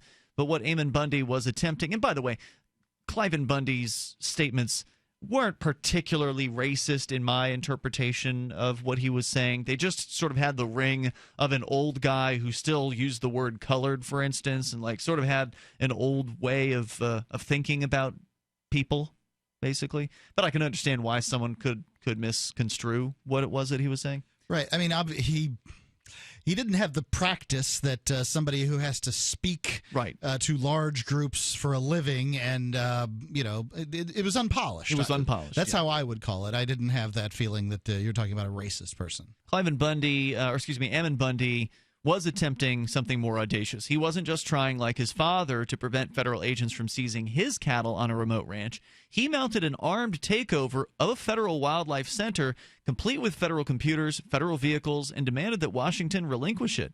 He did that in a state in which he didn't even live, against the will of the local community, they claim.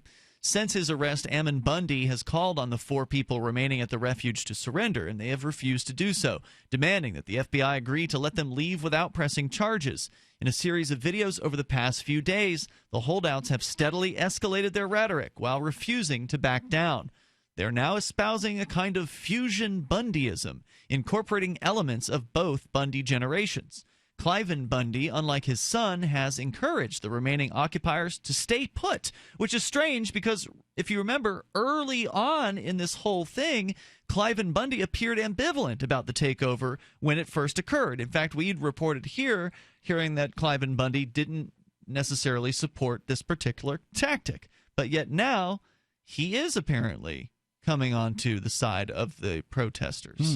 In a video released Sunday, David Fry, the 27-year-old Ohioan, says the FBI has told him the remaining gang will face additional charges for so-called fortifying the site.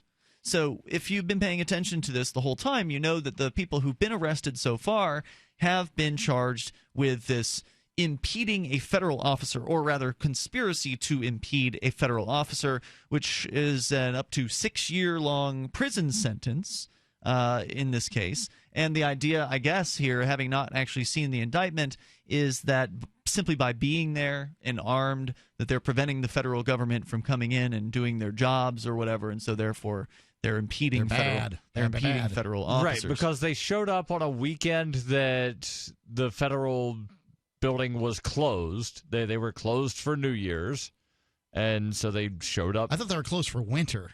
No. Okay. Okay. That's good to know. My understanding was they were only closed for the New Year's holiday.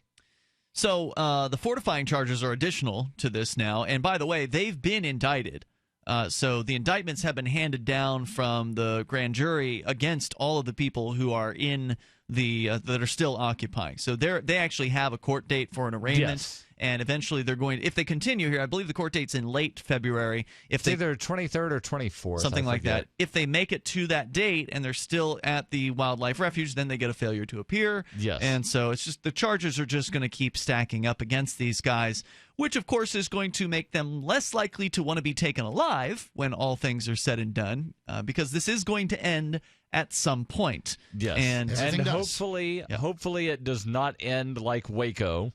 Well, it won't end exactly like Waco. Some people really want that. Because they're not inside a building, so they won't get to set a building on fire like happened in Waco, and there aren't as many people to die. There is a building that they are in. They're not inside the building, sir. They are set up out the front of the wildlife refuge. So they're not in the building anymore? That's correct. As of over a week ago, we actually had It was John in Nevada, who was one of our listeners who actually went up to the site a few weeks ago. And so he's familiar with the layout. And he said that what they've done is they've moved their occupation basically to the front gate. So that way they have a view of any federal vehicles that would come in. Because I guess the front gate is a distance from the actual buildings in which they were inhabiting previously. Okay. So John in Nevada had explained to us that he believes that because they're now, all four of them are encamped up at the front gate in now what they are calling Camp Finicum, named after the man who has been shot to death by the federal government. One of the occupiers was shot to death before he could be arrested.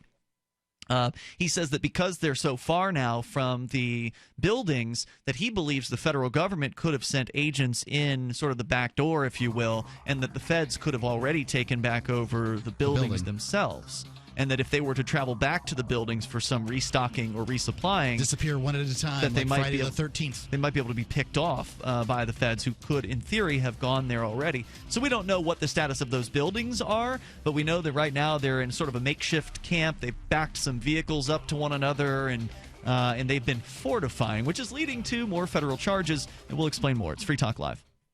So you've got to take a state construction license exam or certification. Can't decide on what books or what chapters to study? Discover right now how you can eliminate unnecessary books and wasted study time. At contractorexam.com, our study materials zero in on state-required test topics in an effective, multiple-choice format. So whether you're a plumber, electrician, general contractor, or other construction-related trade, contractorexam.com will help get you prepared. Visit us at www.contractorexam.com today. Removing bad taste and odor from your drinking water is easy. Removing the bad stuff you don't taste is what ProPure does best. Water the way nature meant it to be. Clean, crisp, and refreshing. See the complete line of ProPure countertop, inline, gravity, and household water filtration products. Visit your authorized ProPure dealer or ProPureUSA.com. That's ProPureUSA.com. Or call 800-544-3533. Free Talk Live. I was a pedestrian and an asinine cop backed up and hit me and knocked me down to the ground.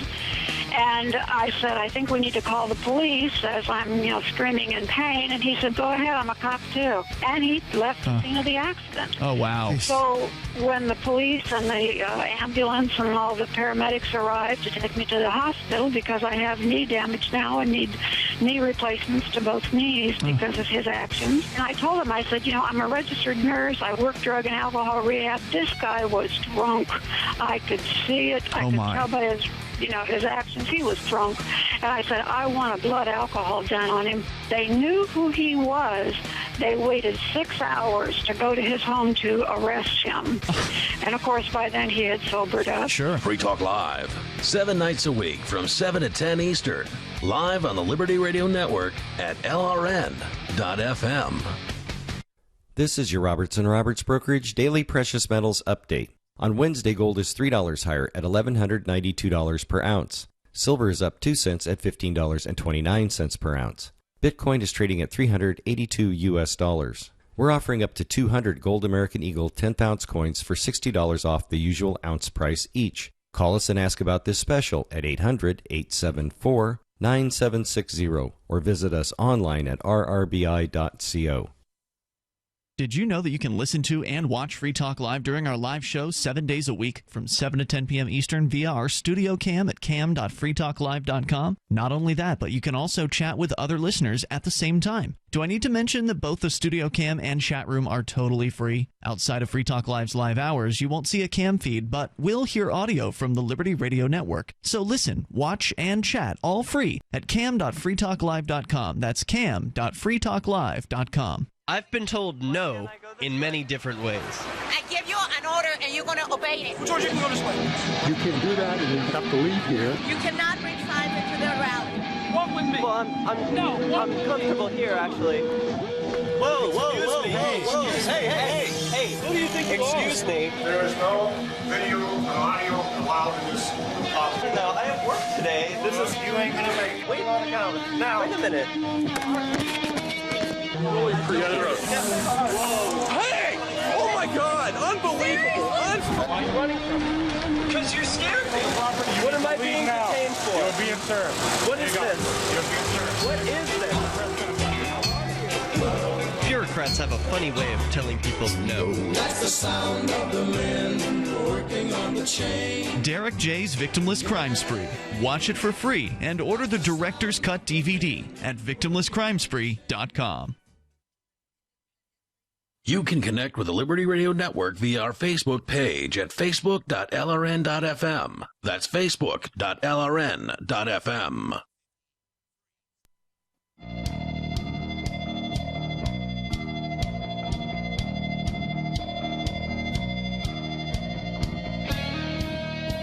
This is Free Talk Live. You can join us here. The toll-free number is 855-450-FREE. We're updating you on the federal wildlife refuge occupation in Oregon that has been now going on since the very beginning of January. I believe it was January 2nd when they first started occupying the federal wildlife refuge.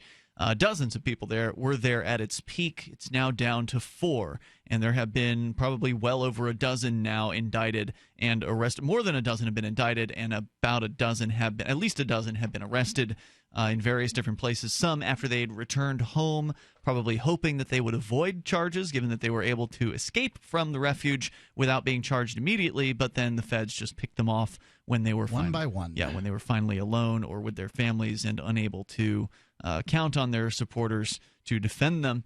Only 4 remain in the refuge, and TheAtlantic.com has a story about it. And there's precious little news out there about this. I've been searching occasionally throughout the last week, and the news media doesn't know what's going on because, for the most part, it's been basically, there's been silence coming out of the refuge, given the feds had cut off their internet access. But yet now somehow one of the occupiers has retrieved internet access in some way, and we're not sure how, but videos are again being streamed. We'll share some of the audio from one of those videos with you here to give you an update, and you can share your thoughts with us toll-free at 855-450-FREE.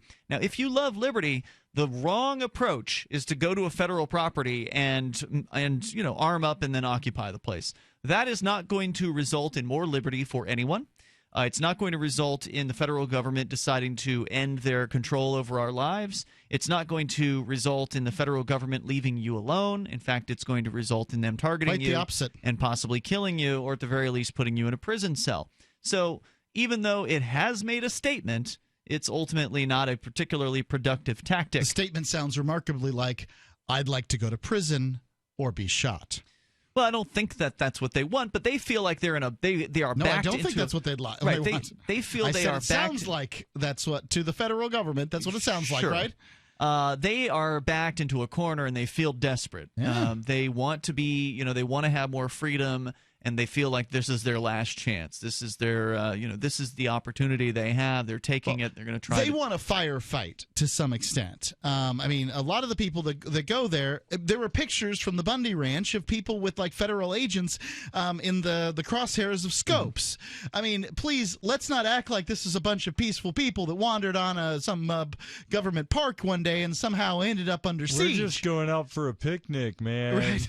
That's not what happened here. Yeah. I mean, these people, they may be looking for freedom, but they call themselves the 3% for a reason. The reason is that they believe, and I think that this number is probably somewhere in the truth, that only 3% of the colonists picked up arms and fought against the king.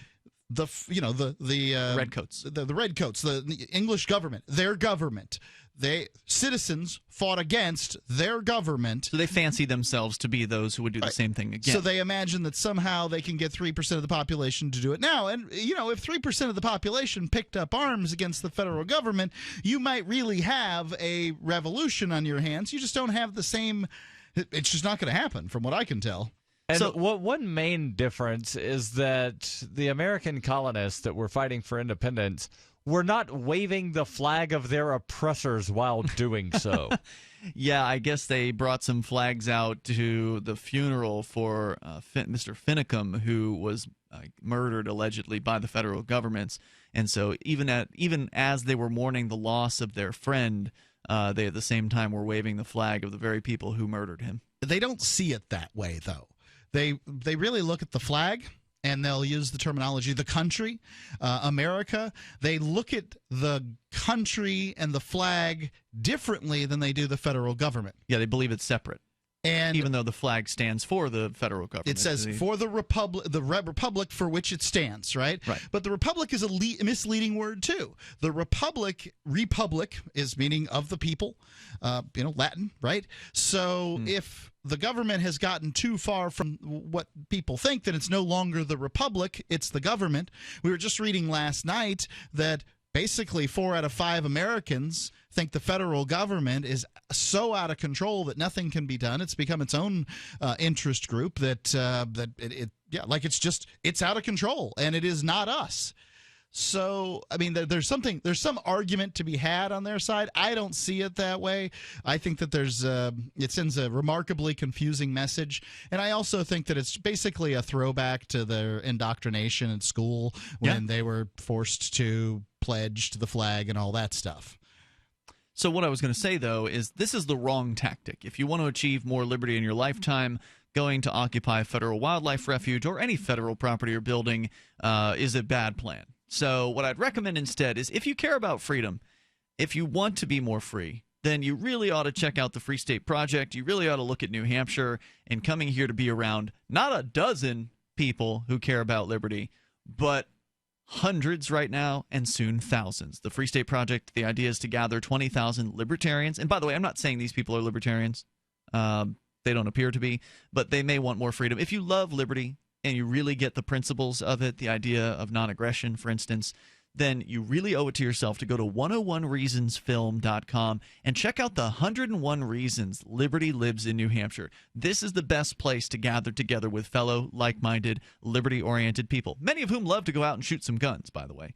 This is the place to do that, and you should go and learn more about why it's the place. And the 101 Reasons is a great hour-long documentary film that will explain it to you, and it's free to watch online. So go to 101reasonsfilm.com and then decide what you should do with your life, because I think the Free State Project is a great plan. We now have over 20,000 people who've signed the pledge to make the move here to New Hampshire and get active, and that move has officially begun, and there's now a 5-year window of time where those 20,000 have to get here. So there's really exciting stuff happening here, and it's all peaceful. It's really wonderful. We're actually having success. People are getting elected who care about liberty, and that's not happening anywhere else to the extent that it is here. So back to the story from theatlantic.com, where David Fry, one of the 4 remaining occupiers of the Malheur Federal Wildlife Refuge, he's 27 years old. He's the guy with a video device that's streaming video to the Defend Your Base YouTube channel. He says the FBI has told him the remainder of the gang will face additional charges for so-called fortifying the site that they're at, which he identifies in the video as Camp Finicum, named after Lavoy Finicum, the man shot and killed by police last month. Fry brags about using government vehicles and then gets into a pickup truck. He says, quote, "I want the FBI to see this, because this is how I want to say screw you, piss off your little charges," unquote. It's a U.S. government vehicle. You see that, he says, it's a U.S. government vehicle. I think I'm going to take it on a joyride, he says, getting increasingly agitated. Now you got another charge on me, FBI. I'm driving your vehicle. There is some profanity in the video. That guy's going to spend a great deal of time in federal prison. Fry and others remain up if he lives through the onslaught. I hope he does. I hope the best for him. It's sad. Fry and others remain upset about Finicum's death. His funeral in Utah, which we didn't report on, but I did see the headline for it, drew fellow travelers from hours around. So there was apparently quite a bit of support for Finicum at his funeral, but it remained peaceful. The Bundy gang supporters continue to argue, however, that Finicum was shot with his hands up.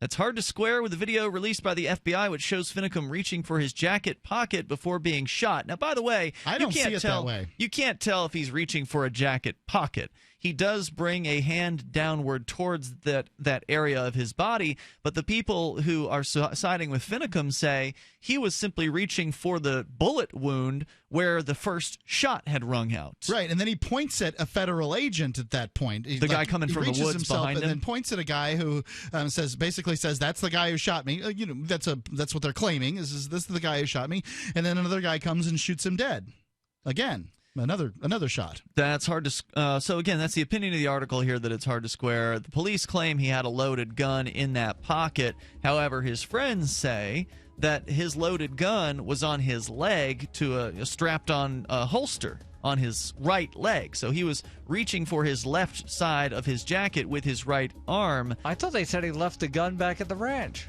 Or at the refuge. Maybe he did, but if he did have a gun on him, it would have been strapped to a holster on his right leg. So the toll-free number here is 855-450-FREE, the latest from the occupation continuing. Every once in a while, you get information that's worth changing your life for. This is one such time. You can save up to and beyond 25% on all purchases at Amazon.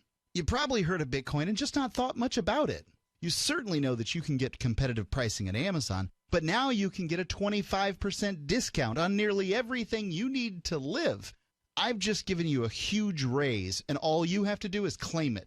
You go to saveitpurse.com and open an account. Do this right now. Don't wait. Then you fund the account with Bitcoin. You can buy them through expresscoin.com with a check or money order. There are other ways to get Bitcoin, but that's fast, safe, and easy. This information is worth you changing the way you do things. Go to saveitpurse.com right now, get signed up, and cash in on the huge raise I'm offering you. 15 to 25% off of everything at Amazon through saveitpurse.com. It's saveatpurse.com. Are you worried about your mom or dad living alone in their house? Hi, I'm Joan London. Listen, I know how difficult it is to find senior care for someone you love. That's why I recommend a free service called A Place for Mom. They are the nation's largest senior living referral service. Call A Place for Mom today. To receive free information on senior living communities in your area, call A Place for Mom at 1-800-704-6182. A Place for Mom offers free one-on-one advice from local advisors and a personalized list of senior living communities you can visit. If you have questions about senior care for your mom or dad, there's a place for answers, A Place for Mom. Call A Place for Mom in the next 10 minutes to get your free ebook on financing senior care as well as free information on senior living communities in your area. Call 1-800-704-6182. That's 1-800-704-6182. This is a national health care alert from the Health Hotline. If you, a family member, or a loved one suffers from knee pain and have Medicare as your primary insurance, we've got great news. You could qualify for a pain-relieving knee brace at little or no cost to you. Get free delivery, and all the paperwork is handled by our accredited suppliers at no charge to you. So if you're on Medicare and have knee pain, don't wait. You may qualify to immediately receive a pain-relieving knee brace at little or no cost. Friendly agents are standing by 24/7 to help you. We also have other pain-relieving braces too for your shoulder, ankle, or back. You may be eligible to get these items and more at little or no out-of-pocket cost. Our friendly representatives are standing by now to help you, so please call now. 800-301-2963, 800-301-2963, 800-301-2963, 800-301-2963. LRN.FM is proud to announce our official listening apps for Android and iOS devices. Now you can easily tune into our streams anywhere, anytime on your smartphone or tablet. Just visit apps.lrn.fm or search for LRN.FM in the Android or Apple app stores. Please download, rate us 5 stars, then share the link on your social media and let your friends and family know how you're listening to LRN.FM. Download it now, free at apps.lrn.fm. If you want to move to the free state and you're looking for some real estate. Oof, I think we've all had enough of that jingle, don't you? If you're going to invest in property in New Hampshire, it just makes sense to support a Liberty-friendly realtor. Call Mark Warden of Team Porcupine Real Estate for investment property or rentals in the Free State. Or visit his website. Come on, you know it. PorcupineRealEstate.com. While our satellite channel is free to listen to, it's not free for us. You can help us cover our satellite costs with the chip-in on the right side of the page at lrn.fm.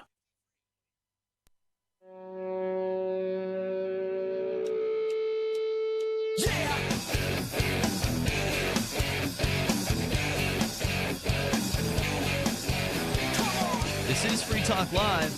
You can join us here. The toll-free number is 855-450-FREE, and you can bring up anything you want to discuss. Joining you in studio, it's Ian. And Mark. And Darryl. Don't forget, you can join us online anytime at freetalklive.com. We got archives that go way back. We've got a YouTube channel, which actually has live streaming on it, and more. All of it is completely free at freetalklive.com. If you want to check out the YouTube channel, you can go to youtube.freetalklive.com. And when we're streaming live, which is during the 7 to 10 o'clock range, Eastern Time, 7 nights a week, you can check us out there. Of course, we also have a built-in cam on our site at freetalklive.com. So there are a lot of ways to get Free Talk Live into your ears and eyeballs. freetalklive.com is the place to start. And in addition to that, I want you to dial in if you want to join us here at 855-450-FREE. We'll continue discussing the latest in the federal wildlife refuge in Oregon, where 4 people continue to remain holed up in the refuge. They're no longer in the buildings that they were occupying previously. They have created what they call Camp Finicum, named after the man shot to death by federal agents. Actually, excuse me, not federal agents. It was state police who shot Finicum to death. But it's the feds who are working with them, and the feds who are blocking off all the roadways and trying to prevent people from coming in to back these guys up. Which who knows how many people have actually attempted to do that. They claimed that there were people that were coming to back them up, but no one ever showed. So we'll give you the latest. Work out that way. Yeah, we'll give you the latest here on that as we continue the discussion, but you can also bring up anything. So let's start with Doug. He's in Illinois. Doug, you're on Free Talk Live with Ian, Mark, and Darryl. Yeah, hi. I pretty much wanted to find out from Mark. I mean, maybe I heard him wrong. But when you were bringing up the poll, I thought I heard Mark comment that he did not agree that we are living under, a tyrannical kind of overreaching government, federal government. What did you make? No, I don't think Mark ever said anything like that. No, I don't. I mean, okay. I do think that the government's overreaching. There's no doubt about it. Governments, their nature, as Thomas Jefferson said, is to grow. Any organization's nature is to grow, and that's what they're going to do. So, yeah. Yeah, but the other part of it too can be the accountability. Okay, sure. Like I mean, I can talk about time after time after time, and they're happening more every year of the federal government not following the law. I mean, and then they get away with it. They claim immunity. You have the law apply to you and I, but you don't have it apply to the very people who hold the authority. That, by definition, can be what you call tyranny. They are not bound by any type of law. They do whatever the hell they want to do, pretty much, and they get away with it. Absolutely. I mean, we had here can be one that kind of had been a game changer for me.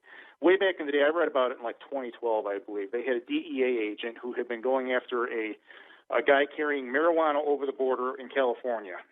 And he got up to doing like 120, and he T-boned a vehicle, a minivan. He ran a red light, and he T-boned the minivan, and he killed all the people that were in it. Just to clarify, this is the DEA agent who T-boned the van? Right. Okay. Right, for the fact that he had been trying to catch up to a guy bringing marijuana over the border. Mm-hmm. Well, after much public pressure, the Imperial Valley DA actually charged the guy, the county. And the lawyer for the DEA agent actually got it moved over to federal court in L.A. Well, they ruled that he had immunity with him being a federal agent, and he could not be held criminally liable, even though he had been doing, way about 120 and flying, and he held no accountability for anybody or no regard for anybody. No amount of innocent life is too much to stop a pound of marijuana from coming into the country. Especially if you're a federal agent. Right. That all they have to say is, well, he was in the course of the performance of his duties, so therefore it's okay. Right. If you are on duty and you're a federal agent, you can pretty much do whatever you want and not be held accountable for that. Correct. I don't think a lot of the American people are aware of that. And not just federal agent. You could be a local police officer. You could be a local code enforcer and do pretty much whatever you want. That's right. And if somebody sues you, then, of course, your hired lawyer that costs the taxpayers who knows how much money is going to bring up all of these immunities. And if you oppose the immunities, then the judge will just say, well, you failed to state a claim upon which relief might be granted. Yeah, pretty much. And you're right. I mean, it is absolutely tyranny, but some people will nitpick and say, well, it's not the same thing as it's not as bad as North Korea. Right. You know, this isn't under Pol Pot. That you're not being put into gas chambers. What are you talking about tyranny? You entitled white people? At least they're not giving us syphilis. Right. Those are all the things that people will say. Well, you know, the government's out of control, and it's only going to go further. Right. They're not getting smaller. They're not getting more free. I think for me, I voted in every election, and I think that the upcoming election might be the only election that I might not vote in, for the fact that it won't matter. It won't matter. You know, I'm in favor of the guy now. I'm to the point that I'll probably vote for Bernie. The fact that I'm in favor of the guy who will drive up the debt and run the damn government into the ground. That can be what I want. I want the government to go bankrupt. Well, my argument for Bernie would be that that he's not going to. So the executive branch doesn't have the purse strings. That's the legislative branch. In all likelihood, with Bernie, what you'll see is a lashback from the Republican Congress, because in the magical world where Bernie does make it, the Republicans wind up taking over or continuing to control Congress. In the magical world where Bernie gets elected president, it's still not so fantastic that somehow or another Democrats are going to populate the U.S. House. I'm sorry, one of these things might be a unicorn, but we're not talking about a world with unicorns and flying red dragons. Okay, I mean that's just a little too much for me. So Bernie's not going to have the control of the purse, and all he's going to do is, focus on domestic issues, and he's probably not going to run up the war debt as much. So it would look a lot like the Bill Clinton presidency minus Waco and Ruby Ridge? Hopefully. Right, but when you hear the people that are up there talking, I mean, they're all in favor of the identical plan. All of them. They're all of them are debating about which one of them can be the better candidate to implement the plan. Oh, yeah. You know what I mean? They're all for the identical They plan. are. I mean, it's like the Futurama election where you've got John Jackson and Jack Johnson. They're clones of one another, and they're arguing about whose 3-cent titanium tax goes too far or doesn't go too far enough. Doug, thanks for your call, man. I appreciate where you're coming from. Toll-free number is 855-450-FREE. Tom is in New Hampshire. You're on Free Talk Live. Hello, Tom. Yeah, it's about the election, the primary that took place here. I attended 7 candidates' town halls, and then the election results came in, and of course, we all know that Donald Trump got clobbered in the New Hampshire primary. Huh? He did worse than Hillary did. He got 34% of the vote. Almost 2/3 of the New Hampshire Republicans voted against Donald Trump, and that's worse than. I mean, Hillary got 38% of the vote. So when you look at it that way, Donald Trump did terribly. Yeah, I think Donald Trump beat the next closest competitor by double. There was a lot more people in the primary, and when there's going to be more people, you're going to get a smaller percentage of the vote. I'd say Donald Trump can easily claim victory here. But, Tom, there's something happened in Pelham, New Hampshire I wanted to talk to you about. Many times you've called in with critiques of the police. In Pelham, New Hampshire, a sow, a 600-pound female pig, got loose from a local farm. It went to visit the polls, by the way. There's actually a picture of it trying, well... There's video, isn't there? Yeah, a video of it near the door of one of the polling places. But then the police managed to sort of interest the sow in biting them, basically. And the sow sort of chased a couple of cops around a police car, and at some point or another, the farmer does show up. The police showed a great deal of restraint in not shooting this animal. If the pig would have been a dog, it would have been killed 27 times. This is New Hampshire. This is New Hampshire. This is the point I'm trying to make. Police have yet to actually shoot a dog in New Hampshire in recent times. Since I forget the name of the organization, but there's actually an organization that's been tracking how often dogs get shot by police across the U.S. And I believe New Hampshire and Vermont are 2 states and 2 of the only states where that has not happened since the tracking of it has begun as of a couple years ago. So, Tom, I wanted your commentary on these police holding a great deal of restraint in the face of an animal that was attempting to bite them. There's no doubt in my mind, as a pig farmer, that this 600-pound sow was attempting to bite these Tom, 2 your cops. thoughts, quickly. I don't know. I don't know enough about it, and so I don't really have a lot of leeway to comment about something I haven't had enough time to do research on. That's a very political answer. That's almost every time what a politician will say when they're given information by someone and then asked what they think about it, even though they were just informed as to what exactly happened, they will say, well, I don't really know. I don't have any information about that. Tom has been elected to the State House. That's true. Tom, thanks for the call. Toll-free number, 855-450-FREE. That's 855-450-3733. And then even if you say to the politician, well, just given what I've told you, what do you think about it? They'll still refuse to answer the question. Yes. So toll-free number here tonight. It was a good try, though, Mark. Good question. 855-450-FREE, 855-450-3733. Hour number 3 is on the way. The latest on the Refuge. Occupiers continues. As a pioneer of the e-commerce movement, Overstock.com is proud to be the first major retailer to accept Bitcoin. Overstock was the first because Patrick Byrne, Overstock's CEO and founder, firmly believes in personal freedom and cryptocurrency. Over the past 16 years, Overstock has furnished over 18 million homes with a diverse line of products to suit everyone's unique styles and preferences. Support Overstock and freedom of choice while enjoying free shipping on orders of 0.211 Bitcoin or more. You can control your health care with Liberty Health Share. Liberty Health Share is like-minded people coming together to share medical costs, which saves money. You don't even have to pay for procedures that violate your conscience. Because we all share the same values. Join the movement of people who share in medical costs and change the way you pay for your health care forever. Go to libertyhealthshare.org to find out more. Liberty Health Share. Together, we're changing healthcare for good. libertyhealthshare.org. Are you tired of governments around the world killing innocent people? Stop using their money. There is an alternative. Bitcoin is a stateless, free market, non-political currency. Bitcoin is money that cannot be inflated or controlled by any state.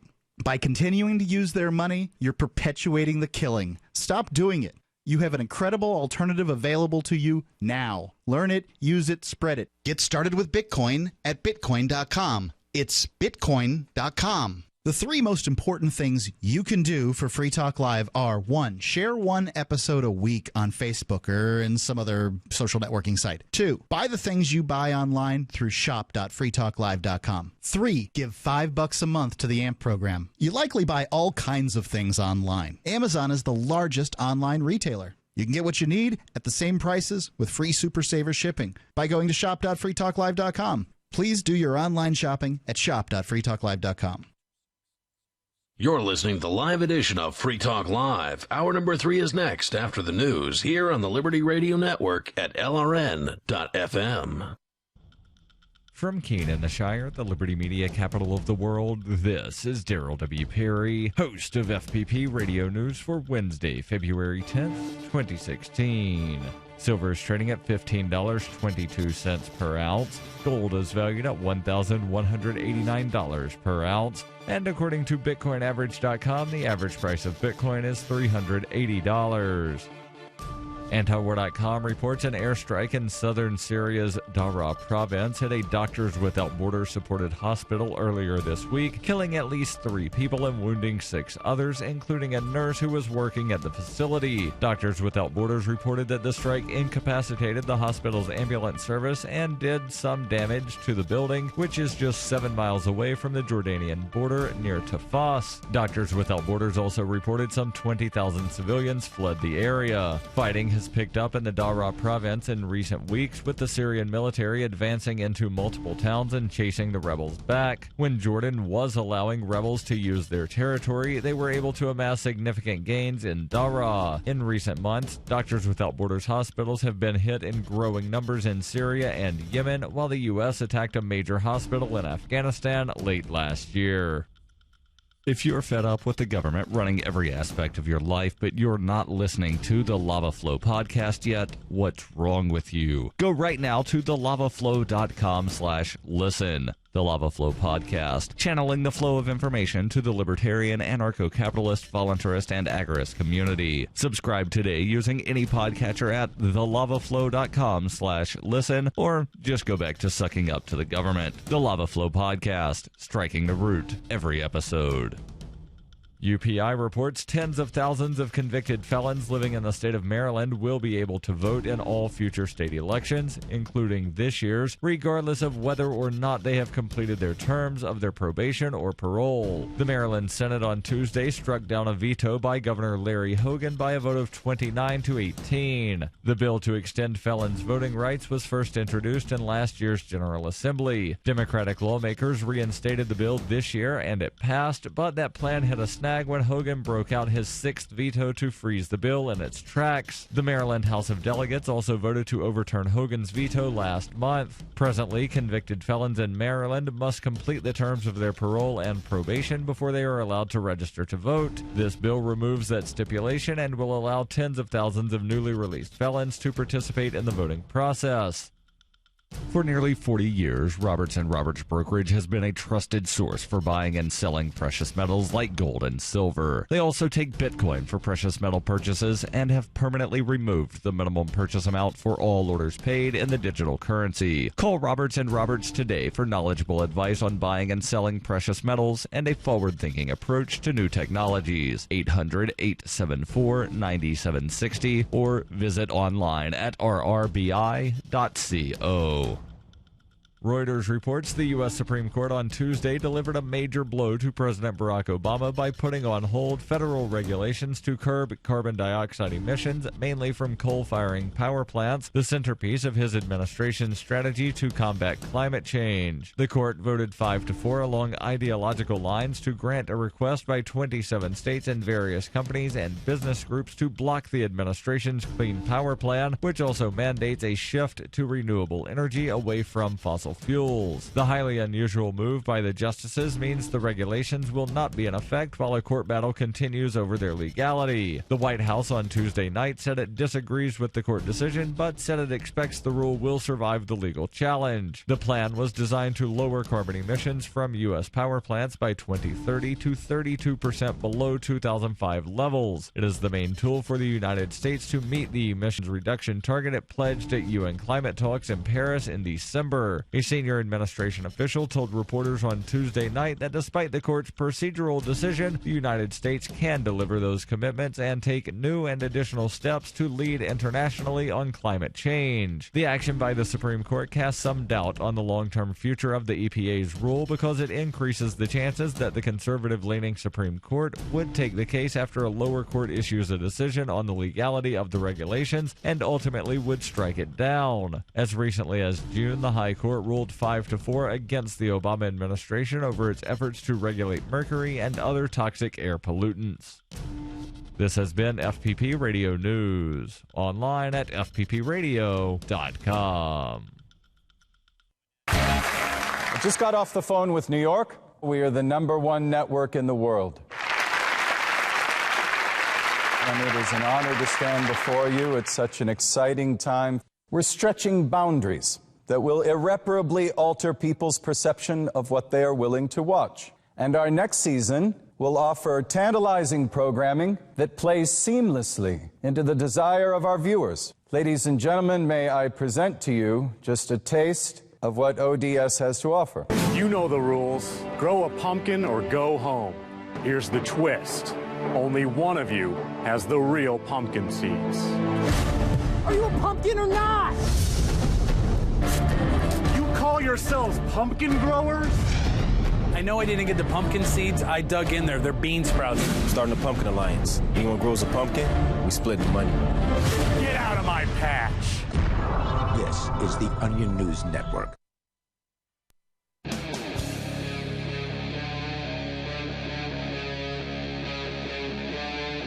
Free Talk Live.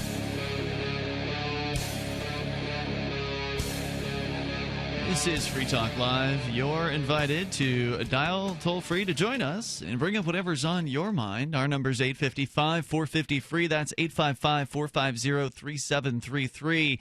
And as we have been discussing the story here about the latest from the National Wildlife Refuge, according to theatlantic.com, apparently there is now a call coming from the refuge to Gavin Syme, who we've had actually on the show as a guest in the past, from due to some of his activism that he's done with sort of standing up to the government. Gavin has been following the situation out there as well, and apparently he's been in direct contact with some of the occupiers.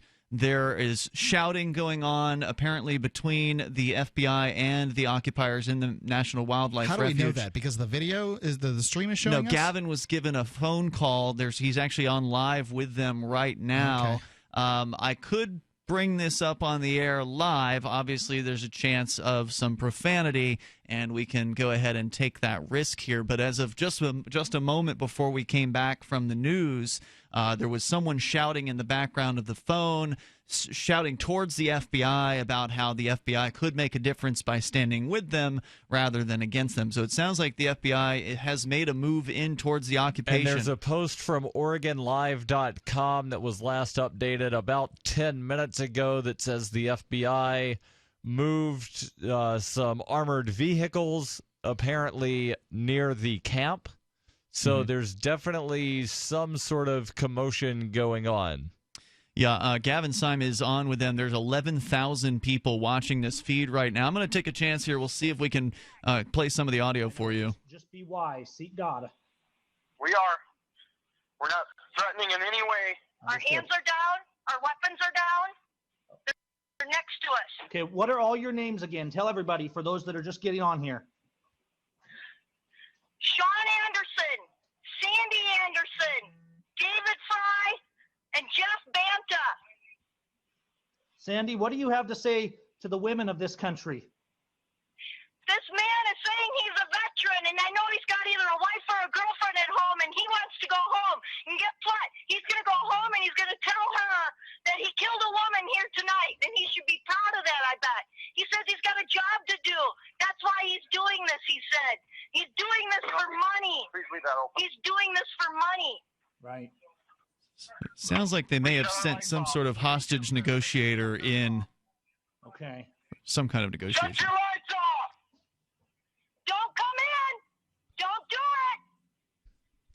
So here they are. Now you do what we ask! All of them! The guy down below, too! You still got your lights on! So we'll continue to check in with this here as time goes on.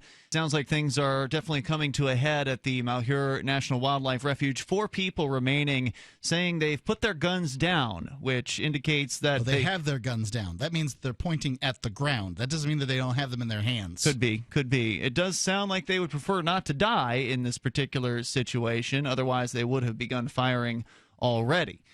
Sadly, the choices appear to be death or prison at this point. The toll-free number here is 855-450-FREE. We'll post the link to this live stream on our Facebook and Twitter, so you can tune in as well if you'd like to follow directly with what's going on. I did check the Defend Your Base YouTube channel. They are not streaming video, so they do have this may be the only audio available from what is going on as it develops here. But let's go to your calls and thoughts. You're welcome to share your thoughts on this or anything that happens to be on your mind. James is in Arizona. James, you're on Free Talk Live. Go ahead. How am I supposed to follow that? Don't know, but here you are. So go ahead. Yeah. You guys were talking either yesterday or Monday about how would water be delivered in a free market economy. Yep. And I just wanted to give that from my perspective.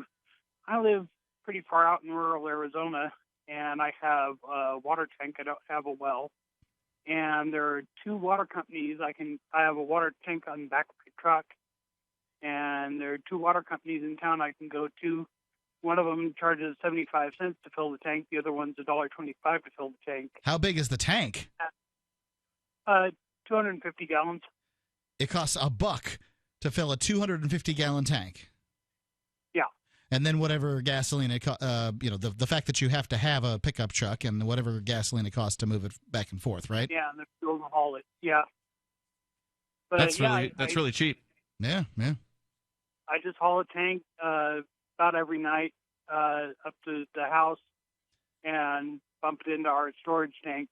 But our neighbors behind us are on a community well where there's 4 or 5 houses that have gotten together and dug a well, and they share the water between those few houses. Or there's a community right next to us that has like 5 or 6 wells that go to a big storage tank up on the hill, and they get their water through a community well there. Yeah, it can be done. Cool, man. Thanks for sharing that with us. Anything else, James? No, that was it. Thanks for the call tonight. I appreciate it. So, again, talking about different ways for people to acquire water in the absence of the government monopoly delivery system that we've had. That apparently poisons people whenever they feel like it. Yeah, we did talk in detail about that the other night. Again, Gavin Symes' channel on YouTube now with 13,000 live viewers. We're going to check back in here, see if there's anything else developing. As moving the back one. We're coming around the back one. He is on the line with the occupiers that remain at the Malheur. We keep saying because we came to help the Hammonds, that's over now, so we can just come out peacefully. But the Hammonds are still in prison. It's such a small charge, there's no reason to die. Well, then why are they here to kill us if it's such a small charge? With 5 MRAP vehicles? Mark! Can you hear me? They brought out MRAPs. Well, they don't want to get Armored shot. vehicles. Yeah. I mean, I'd take armored vehicles to go see these people, too, at this point. This has got to end some way or another, right? It sounds like it may be ending tonight. I mean, they... Mark! It can't work out like that! You have to go home, Mark! Not sure who they're shouting at. Obviously, we're only getting a portion of this. They might have the first name of the negotiator. Could be. Or maybe they brought in one of the... maybe they brought in one of their old buddies to try to bring him out. I don't know. We're only able to get portions of the conversation, and it obviously started a little while ago, so we don't know how long this has been going on. I saw the post on Tom Knapp's Facebook page that this was actually going on. If the feds have come in, if they've rolled in 5 MRAPs, as that guy just said, they're not going to likely retreat at this point. So something is going to probably break here. Someone may begin shooting unless these people put their hands up and walk out. Even and are if they handcuffed. do put their hands up, someone may still shoot. Yeah, that's certainly true. I mean, certainly Lavoy Finicum was shot allegedly with his hands up just a few days ago. So we continue here from the Malheur Federal Wildlife Refuge. 14,000 people. Listening right now, you know that, right? You guys, we have Michelle. Michelle Fiore. This is Assemblywoman Fiore. Yes, I'm here. This is Assemblywoman. Are you there? Yes, we're here now. It's bringing in terrorists. All the reds are being protected by them. They have 5 MRAP vehicles here. Within 100 feet of us. We don't have time. Trying to make us. We don't have time. I can't hear you because he's hot. Yeah, tell David to stop yelling a little bit for a minute. Hear me. We need to get over here. The wall doesn't have time. David, we can't hear Michelle. Go ahead, Michelle. Hear me. Can I talk to the FBI? They can't hear you. They can't hear you. Okay. And we're not going near them. Okay, I don't blame you. Okay, so listen, we need to be able to negotiate for me to come there. Do we have an FBI phone number? Now, the woman you're hearing speaking is Michelle Fiore, who we mentioned earlier in the Atlantic story. She's the Nevada State Assemblywoman who has close ties to the whole Bundy movement. And we'll continue to share with you what is developing here out at the Malheur Federal Wildlife Refuge with several armored vehicles on the scene. It's Free Talk Live. Are you suffering with hearing loss? Are you sick of people constantly complaining that your TV is too loud? Are you tired of asking people to speak up? Would you like to hear more clearly, but you don't want to wear a hearing aid that makes you look old? Then you need to try Listen Clear, a life-changing breakthrough precisely designed by top audio engineers to fit your ear almost invisibly. And you can adjust Listen Clear to find the perfect way to hear everything, wherever you are and whatever you're doing. And right now you can try Listen Clear absolutely risk-free with free shipping. We'll even give you free batteries for life. So call now, 1-800-719-9349. Listen Clear is lightweight and completely hassle-free, and it's practically invisible. Call for your 100% risk-free home trial with free shipping and free batteries for life. For free information, call now. 1-800-719-9349. That's 1-800-719-9349. 1-800-719-9349. Sciatica, lower back pain, hip pain, poor posture. If you suffer from any of these problems, get ready to relax. Introducing an amazing product that's been in the market for over 25 years, the Sacro Wedgie. It was invented by a football coach using a common sense osteopath technique. He created this device to help his athletes by isolating and supporting the sacrum, which is the keystone of our anatomy. This wedge-shaped bone is in the center of our hips, where a lot of pain starts. Simply relax 20 minutes daily on the amazingly simple Sacro Wedgie and let gravity do the work, helping muscles rebalance and start releasing nerves. Sit in the Sacro Wedgie at the computer or while traveling to help correct posture to finally help relieve those stubborn aches and pains for only $33.95. It's made in the USA, so click the family-owned website at sacrowedgie.com, spelled SACROWEDGY.com, or call 1-800-737-9295. That's 1-800-737-9295. Relax your back pain away with the Sacro Wedgie.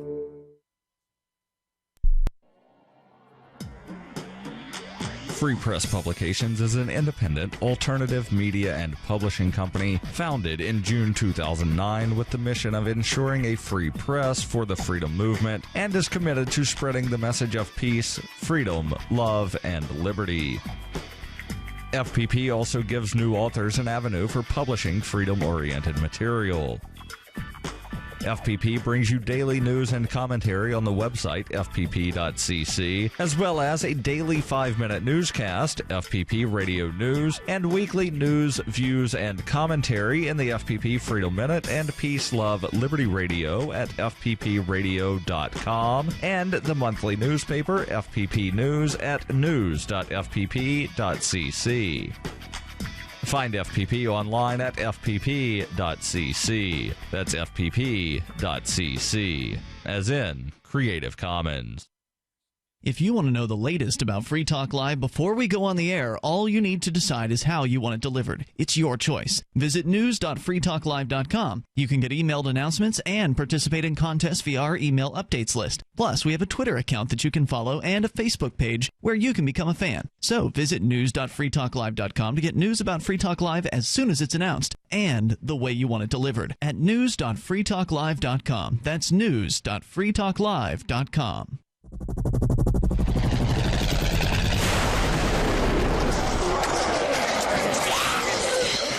In Survivor Max 2, School Bites, Max must scavenge through a wasteland swarming with the undead. Desperate to find the medicine he needs, he discovers a community of survivors at his former school. Has he finally found the safe haven he's been looking for, or will he discover that school bites? Look for Survivor Max on Facebook, read reviews on Amazon, and read Chapter 1 at survivormax.com.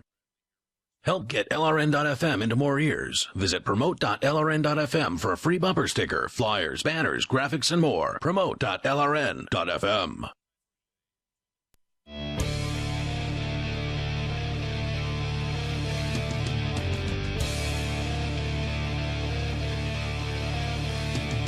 Free Talk Live. Toll-free number here, 855-450-FREE. That's 855-450-3733.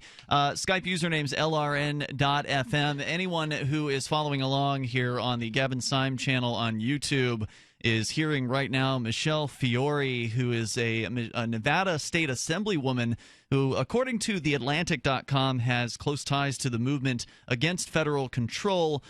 She was supposedly traveling to Oregon with Cliven Bundy to attempt to try to negotiate or assist this. Now she's on the phone with Gavin Syme, who is a YouTube vlogger, who's also an activist, who's a sort of a police accountability activist, and he seems to be a pretty freedom-oriented guy.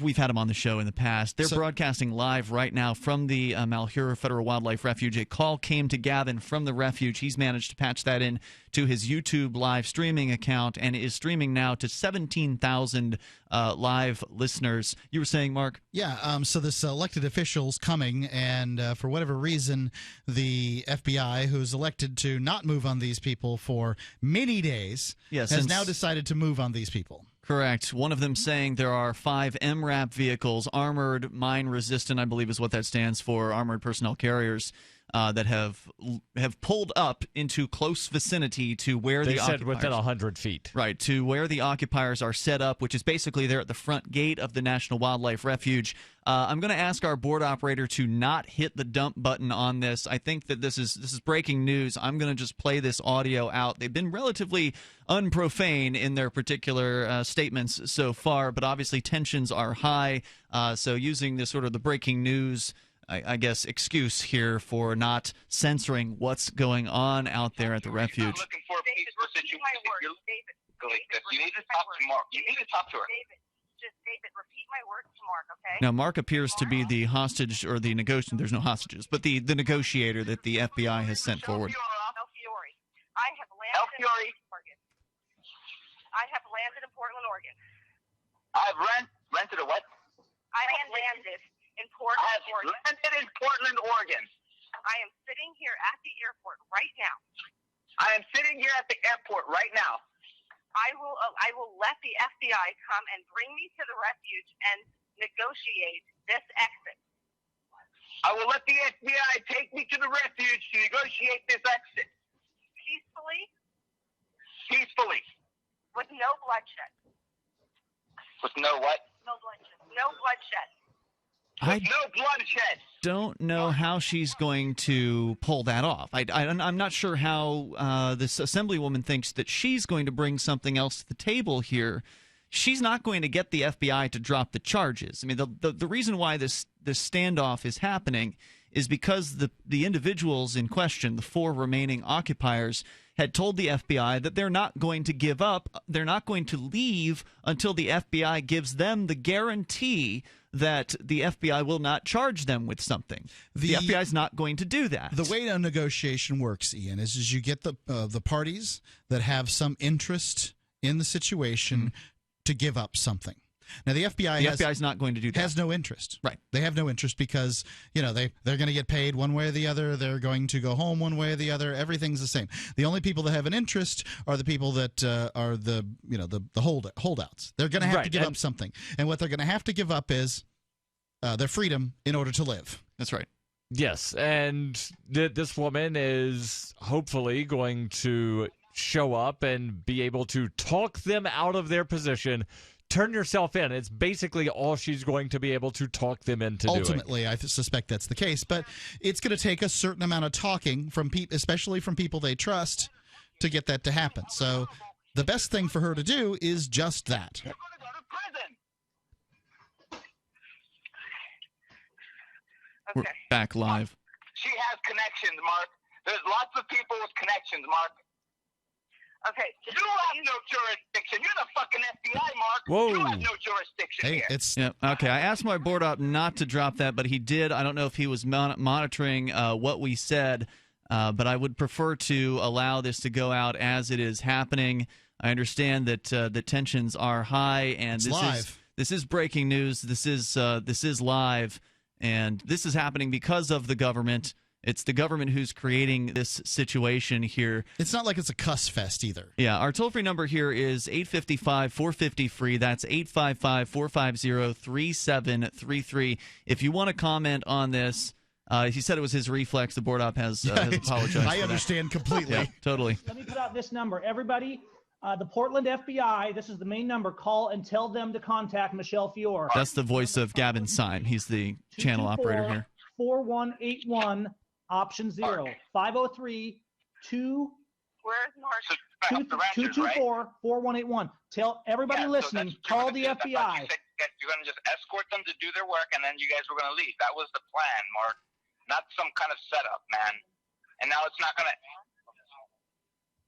Okay. Double-cross them. Well, of course, the FBI are going to double-cross. Sit there. I mean, is that what you guys plan on doing? If we don't come out, you guys are going to sit right there? Listen to me. Mark, how do you plan on ending this if we don't come out? Mark, how do you plan on ending this if we don't come out? Why are they refusing to have a peaceful resolution? Why is the FBI refusing? They don't want a peaceful resolution. They don't want a peaceful resolution. Mark. They They don't want a peaceful resolution. They want to kill us. Yeah, my brother is a better man than you, because he knows what he is. And you know I'm actually surprised the FBI hasn't managed to cut the phone call off at this point. They did have the ability previously to shut off the phones of the individual occupiers that remain. There are only 4 left at the National Wildlife Refuge. And David Fry, who you heard shouting into the phone earlier, or actually I don't think he's holding the phone, but he's shouting loud enough to it's pretty distorty sounding. He's the guy who's been streaming video over at the Defend Your Base YouTube channel, and somehow he got back phone access. Maybe it's his phone that they're calling out on, and that's why the Defend Your Base channel isn't streaming video live at this moment. So, yeah, I don't think the FBI is just going to pack it up at this point. They've taken this ground. They've now surrounded them with 5 MRAP vehicles. I don't know if they're surrounded, but there are definitely quite a few MRAPs out there. It's not clear. Where are they going to go? Yeah, they're not going to go anywhere.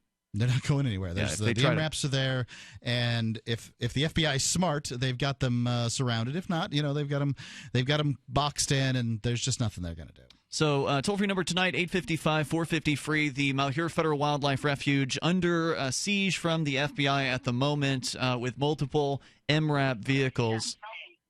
This is the live stream coming out of there from the Gavin Syme YouTube channel. As apparently... She's begging, please let the FBI to talk to her. Okay. That's because they're not going to negotiate. Yeah, he says she doesn't have jurisdiction. Of course she doesn't have jurisdiction. But, I mean, so what? Why do they care? If they really want a resolution, if the FBI wants a resolution to this, talk to the assembly lady. They don't want that. No, they're prepared for a fight, and that's why they rolled in with the armored trucks here. We'll continue. I'll monitor as we come back here in moments. Our toll-free number is 855-450-FREE, and we will play more of the audio on the air here. You're welcome to comment, though. This is still a talk show, and it is still open phones, so you can still comment on anything that you want to discuss, whether it's the Malheur Federal Wildlife Refuge or not. Now, Gavin Syme with 19,943 live viewers. Incredible. On his YouTube channel for this video, which started at around 10,000 when we tuned in. It's Free Talk Live. So you've got to take a state construction license exam or certification. Can't decide on what books or what chapters to study? Discover right now how you can eliminate unnecessary books. The Charger! I'm at the Portland Airport. What are you saying? Traffic, the Charger! Tell them.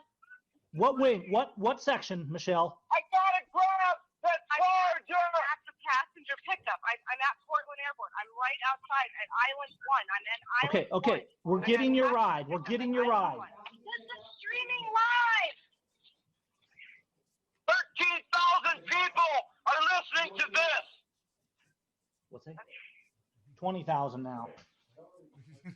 Be careful, Michelle. Be careful, Michelle. 20,000 people are listening to this live right now. They're hearing what you're doing to us. Michelle? Okay. Yes. Make sure you know whose car you're getting in, because this is going out live. Who's coming? Who is coming? Nathan, who's... On Free Talk Live, we're bringing people to the ideas of... Working on shutting Tom's off at any time as well. Michelle, it should be Tom Arnold. I have Mike Arnold. Mike Arnold is coming to pick me up right now. I have to text him and find out where he is. Yes, Mike Arnold. We told him where you are. Okay, I'm at Terminal 1. Island 1 passenger pickup. We told him. Okay. What kind of car is he driving?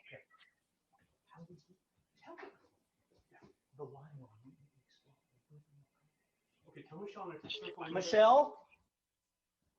Yes, I'm here. Okay, Nathan, I think you can receive a text while you're talking. Nathan's going to text you a phone number we have for an FBI negotiator that Matt just passed on, okay? So try not to hang up. Okay. We don't know if it'll work. If you can get a hold of him, you might be able to merge it in with this call, depending on how your phone is set up. Yes, I do. Oh, we don't. I do. Give them an excuse. Okay, so we're texting the number now. Okay. Okay. What number is there a name texting me? The area code will be 509. No, it's not. Who it's coming from, not the call number. The call number. She's already gotten text from me. Okay, you've gotten text from Nathan, so you know what his text looked like. Okay, Reverend Graham is supposed to be calling us. Okay, Reverend Graham is supposed to be calling us.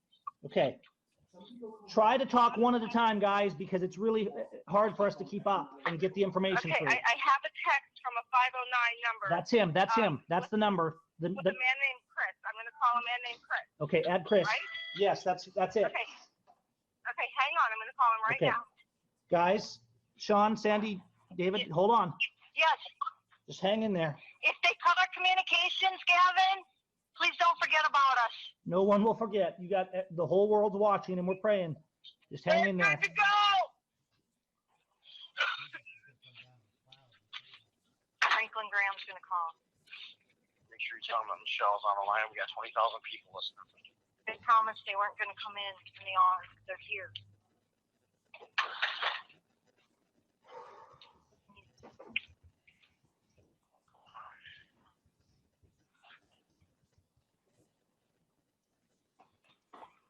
That one, please.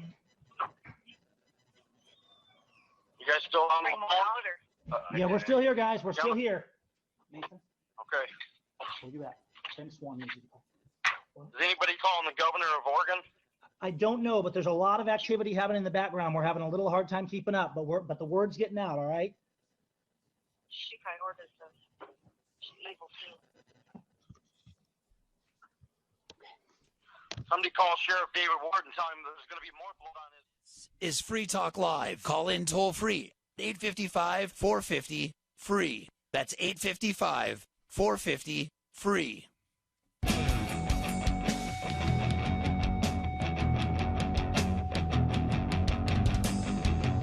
This is Free Talk Live, and you can join us here on the radio. Your comments welcome on the Malheur Federal Wildlife Refuge. Your thoughts on the federal government rolling in armored vehicles here tonight. There is someone who is named Mark who is apparently trying to negotiate the occupiers to give themselves up. There's also a woman on the line. Gavin Syme has a streaming YouTube channel right now. Live, there's a phone call someone made from the occupiers at the Malheur Federal Wildlife Refuge to Gavin. He had contacted them previously. He'd been in touch with them before, and they called him. He's put them on his YouTube channel. We've been streaming live audio from it, and it's a pretty tense situation. Obviously, you've got 4 of the occupiers remaining there. They've been there now for a couple of weeks alone. They, as you know, if you've been paying attention to this situation, the occupiers, many of them have already been arrested by the federal government. The feds want the remaining occupiers to be arrested and charged with not just impeding a federal officer, which could face up to 6 years in prison on that charge, it's a conspiracy charge, but also now for fortifying their encampment there against the federal government. And, we had the intention tonight of just kind of giving you an update on what was going on. But then it just broke. Right. During this hour, the news broke that the feds had moved in tonight, and that's what's going on right now. We were monitoring. Actually, we streamed out. We skipped the commercials on our live stream. So anyone who is listening to Free Talk Live on the live stream at freetalklive.com, you did hear the live stream from Gavin's channel during the commercials there. And it sounds like what's going on is there's an assemblywoman from Nevada who's traveled up there, Michelle Fiore.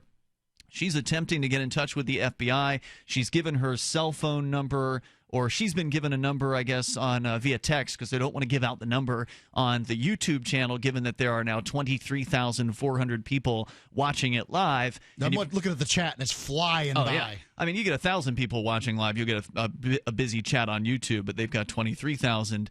And you don't want to give out a phone number there of the assemblywoman, because then somebody will just light it up. The chat trolls will then light it up. You've got people here watching this who want to see this end in bloodshed. And so some of those people would call. Obviously, supporters would call, and the woman would never be able to actually get in touch with the FBI. So they did send a text to her. She's waiting at the airport in Portland in order to be picked up by someone. She wanted the FBI to come get her, but they're not listening. So one of the supporters of the wildlife refuge folks, the occupiers, is going to apparently come and get her from the airport and then, I guess, drop her off at one of the FBI checkpoints surrounding the wildlife refuge. That's the plan, which presumes that she'll be able to get from Portland, and maybe one of you could pick up, maybe go to Google Maps and check Burns, Oregon to Portland, Oregon, and see just exactly how far away this lady is from this situation, because right now this is a hot zone, right? You've got multiple federal agents, according to the occupiers. 5 MRAP, mine-resistant armored personnel carriers, have pulled up, presumably full of federal agents, and this 5 hours, 282 miles, 5 hours away from the airport. So yeah, this is probably going to be over before this woman arrives on the scene to do whatever it is that she thinks she's going to be doing. We're going to continue. Boise was closer than Portland. Let me pull up the live feed here, which we're playing unedited. Tell Reverend Grandma Michelle Fioriono is in Assemblywoman Michelle Fiore is in Portland on the ground, willing to negotiate a peaceful resolution and exit strategy. And let me speculate as far as why she flew into Portland instead of Boise. Boise is not that big of a city, so they're not going to have as many flights. So if you need a last-minute flight, Portland is, a much more major city. Yeah. Well, it's not a hub for an airline, but it is a major city, so they're going to have more flights going there. Burns is closer to Nevada than it is to Portland. That doesn't mean that just because she's a Nevada assemblywoman that she was like up in the northwestern corner of Nevada, but I'm just saying that, I don't know, flying may not have been the best choice. I'm going to bring Jeff on the line. He's in Illinois, and Jeff, you're on Free Talk Live. Go ahead. Thank you. Thanks for playing this, by the way, because I'm not listening to other stations. I mean, how can you when you're hearing this, right? And also, Jack McLam and Bo Greitz had diffused the Ruby Ridge thing with Randy Weaver. They had negotiated and got it settled without bloodshed. Well, Ruby Ridge, there was the death of Randy Weaver's wife and child. I apologize. You're correct. I apologize. I realized after I'd said without bloodshed. Okay. I mean, I stand corrected, but I meant to say without everyone being annihilated is what I'm trying to say. Gotcha. You are correct. So yes, and it just shows you the bloodthirsty nature of these. Like Lon Haruchi, the sniper who had murdered Mrs. Weaver out there and stuff like that. So and look at the military weapons they're using against the people here. Whereas like over in Iraq, they don't give troops adequate equipment, but then they use the best equipment they can over here. Totally over the top. Jeff, how do you think this is going to end tonight? Well, it looks like that the federal agents are trying to push it to end it before she can get there. I suspect that they're trying to do that. I didn't realize she was so far away, but we just if you pray and ask that this can be ended peacefully and help the whole overall cause of liberty and everything. Jeff, thanks for the call tonight. I don't think it's going to help the cause of liberty in any way, shape, or form. Ultimately, with dead occupiers at this, what may be the worst case scenario here, I'm not sure how that's going to help anything for freedom. And Representative Fiore is from Clark County, which is the Las Vegas area. It's 11 hours of a drive from Clark County to Burns. So she's on the ground in Portland as we continue here. Our toll-free number is 855-450-FREE. That's 855-450-3733. More live audio from Gavin Syme. They don't want to. They won't even listen to us. Anything that we tell them, they don't listen. This is all recorded. Okay, this is all recorded. They cannot, and they still don't care. We told them it's recording live stream. Right? We told us, and look, those guys were shooters. They were shooting out from the sky. Those bullets could have landed anywhere. Neither are we! They were looting. They were burning places down. It doesn't matter, David. They promised they wouldn't come in and do this. Well, when the government tells you they're not going to do something, you're going to have to not believe them because tell Chief Osceola. Break every promise they ever make. Yeah, that's true. Now, one thing that I can promise you is Sherry's Berries, and you can get them for $19.99 by using code FTL over at berries.com. We're going to continue with the audio here, but obviously Valentine's Day is right around the corner for those of you who live through the night.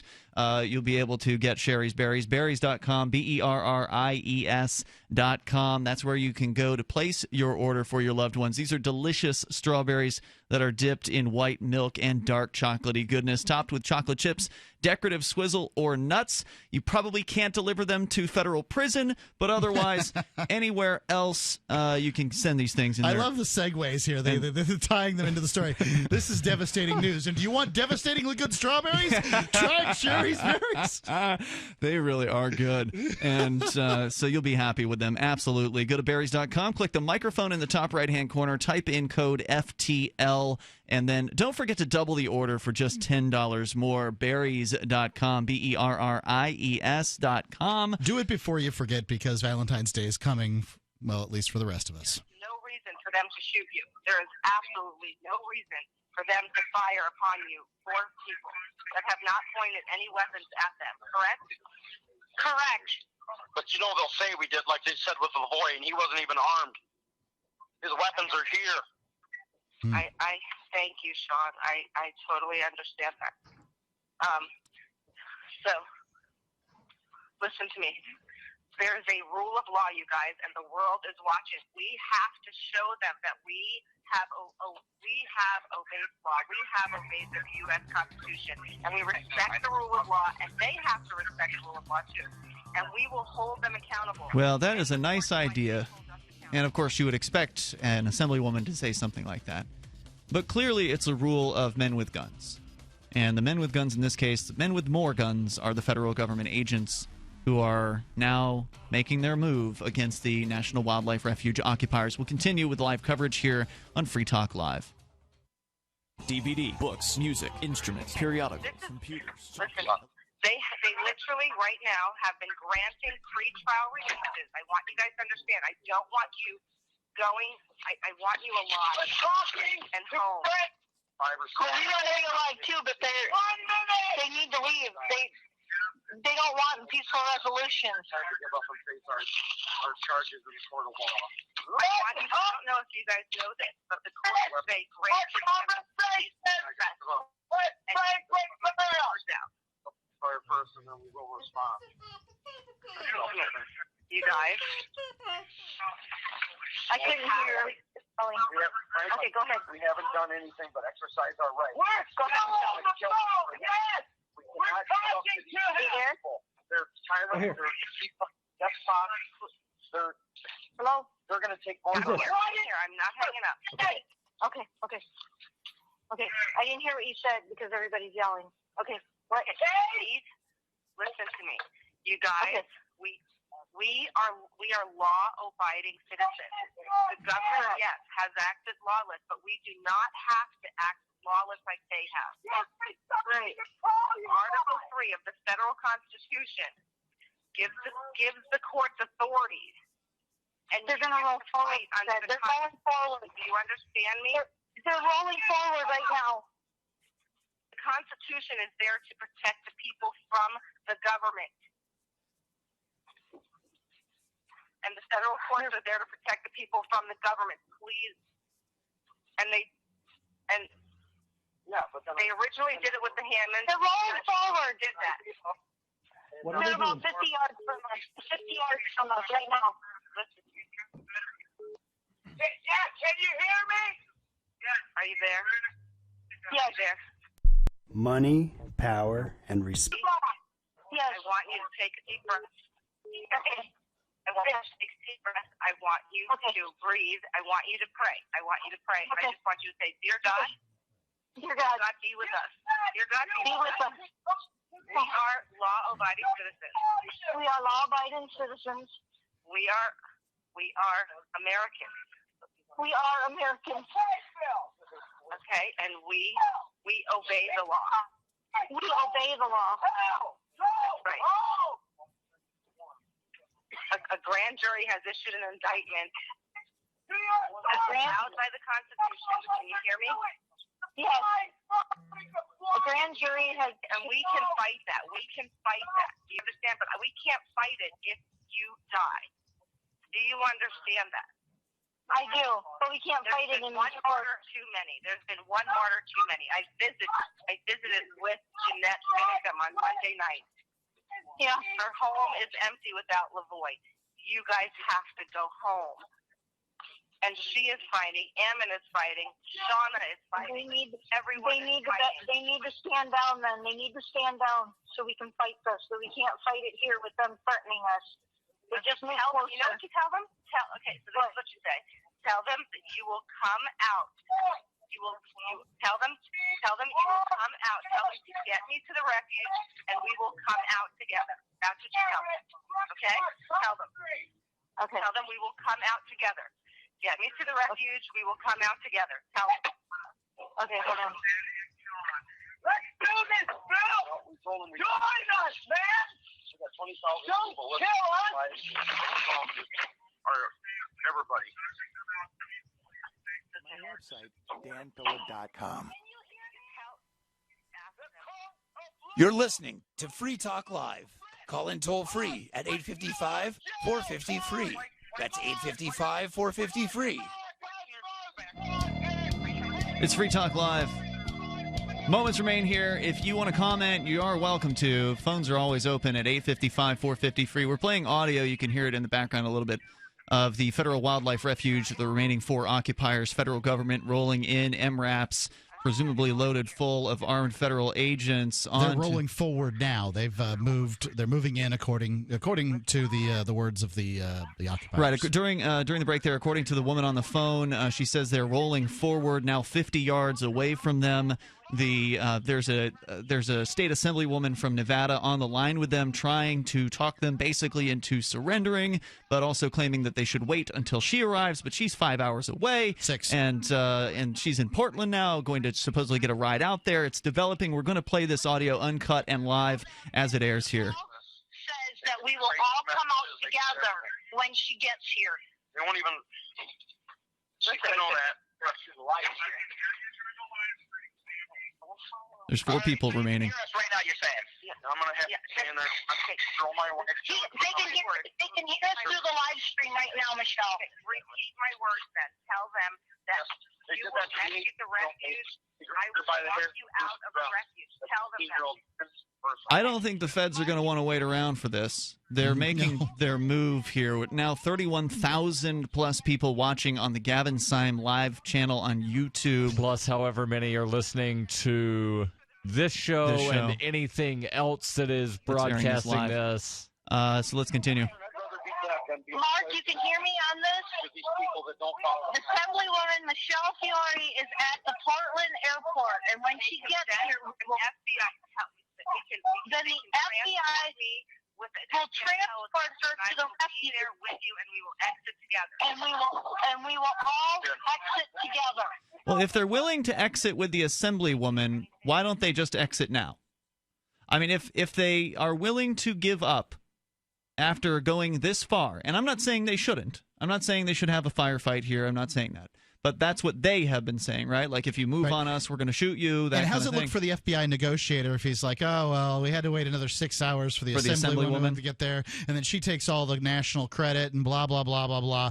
I mean, this guy's worried about his career and that sort of thing. And so is she, right? That's a good point. She's looking for the credit. She's looking for, the publicity that's going to surround She's not going to be nearly as famous. She's not going to move up in the political sphere by sitting at the Portland airport. So... The Bible says we have the right to defend ourselves. Oh, by the way, let's go back to something they said while our radio listeners weren't able to hear during one of our breaks. The assemblywoman on the line was telling them to repeat these things that she was saying to them over to the FBI, who are within earshot. And she says, we're law-abiding citizens. Well, obviously the federal government ignores the laws that they're whenever they want. But these people have allegedly broken some laws by going and occupying the federal government's territory. Everybody breaks a law every day because there are so many of them. And then they were apparently also praying for a peaceful end to this conflict.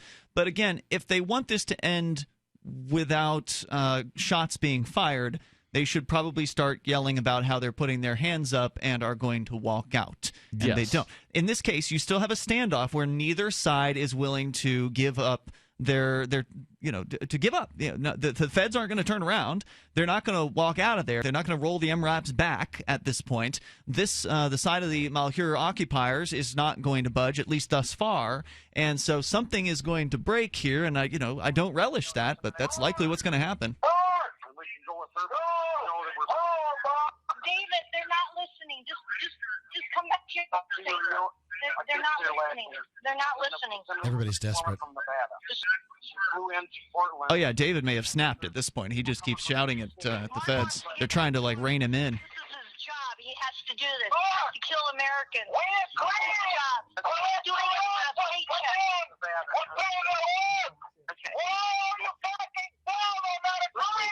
He's shouting so loud, I can't even really understand. It's become distorted. No, well, they're live 40, radio. 40 yards away, He's talking to Reverend Graham right now. Okay, good. Sean is. Okay.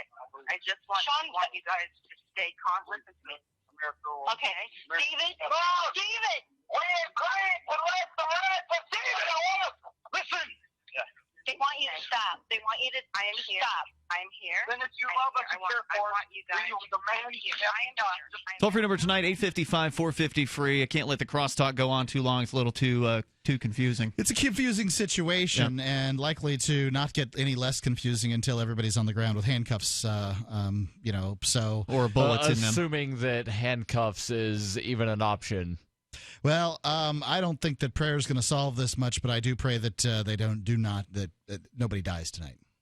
Not there. The stream continues. 33,900 people watching live on the Gavin Syme YouTube channel. We have linked to the live stream from our Facebook and our Twitter. If you want to tune into this, obviously Free Talk Live is only here live for a short period of time more this particular evening, and so I expect there's going to be some sort of news here at some point. And it doesn't seem like the FBI is going to just roll back those MRAPs. Nope, it doesn't seem that way. And one thing's for sure, without video, and it's let's see, right now 9:53. It's probably dark there on the West Coast. It's 6:53 as we're doing this.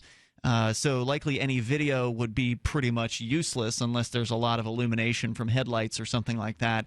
But it's I think that hopefully David Fry will stop shouting and pull out his cell phone and start recording, because that would be a lot more useful. Because at this point, if the feds pull it out real slow. If the feds start shooting, then as the guy said, as I think it was Sean, who's one of the occupiers, said, they could just lie. The occupiers are claiming they're not pointing any guns at the federal agents. Right, but we have no evidence of that other than their claim. Right, there's no proof of that, and similarly, there will be no proof that the feds, of whatever the Fed story is, especially after they slaughter these people. They don't need proof. Especially because they're not, if they shoot, if somebody starts shooting, it's likely that in my opinion, it's likely all four of them will be killed. Because if one of them is left alive, then he can tell a different story, right? And so, I mean, that's my prediction here. I hope that doesn't come true. And the pirate code is dead men tell no tales. Yep, exactly. And so all then we would have would be whatever comes across this open line to Gavin Syme, which that's just audio. It's not proof anybody did anything. Listen to me. I will not hang up the phone with you. Okay? She's not going to hang up the phone with us. Okay. She's here. She's going to hold them accountable. Okay, Sandy. That's Gavin. Try and get everybody together. Get David. Get Sean. Let's stop for a moment and have a prayer. Okay, let's try and get calmed down a little bit. Let's have a prayer. Get everybody over there. Guys. Let's have a prayer together. Get around the phone and let's pray together. Okay. Are we ready? Okay. Are we all together? David's praying. David? Did he just start barking like a chicken? What was that? He's shouting something at the feds. Just calm it down. Okay. Are we ready? Yep, we're ready. Yes. Okay, who wants to go? In the name of the Father and of the Son and of the Holy Spirit, dear God, dear Jesus, please protect us. We are law-abiding citizens, and we want a peaceful exit. We need your guidance, and we know your hand. We are going to exit this refuge safe and alive, and we are going to teach the world the Constitution and their rights. God, we need you to lead us. highly doubt that they're going to be teaching the world the Constitution from their prison cell if they get out of this alive. Feel the calm, understand. I am here. God is here. We are here together, and everyone is watching. Okay, guys. The world is watching you guys. And just keep talking to God, keep praying, and let me tell you something. You think about God.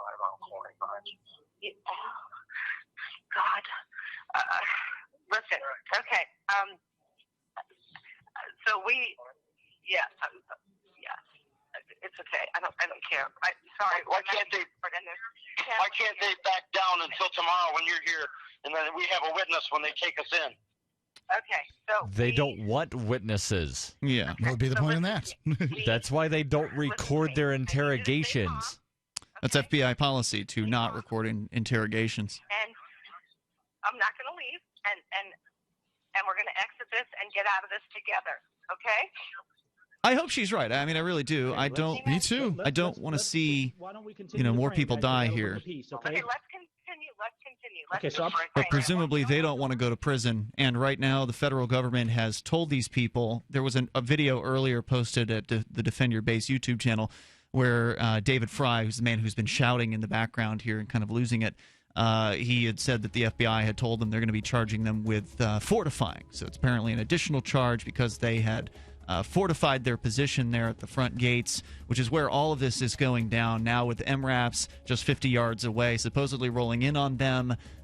This congressperson from Nevada coming in to supposedly try to save the day. And we are out of time for tonight for Free Talk Live, and we'll certainly update you on this tomorrow online in the meantime at freetalklive.com. Good luck.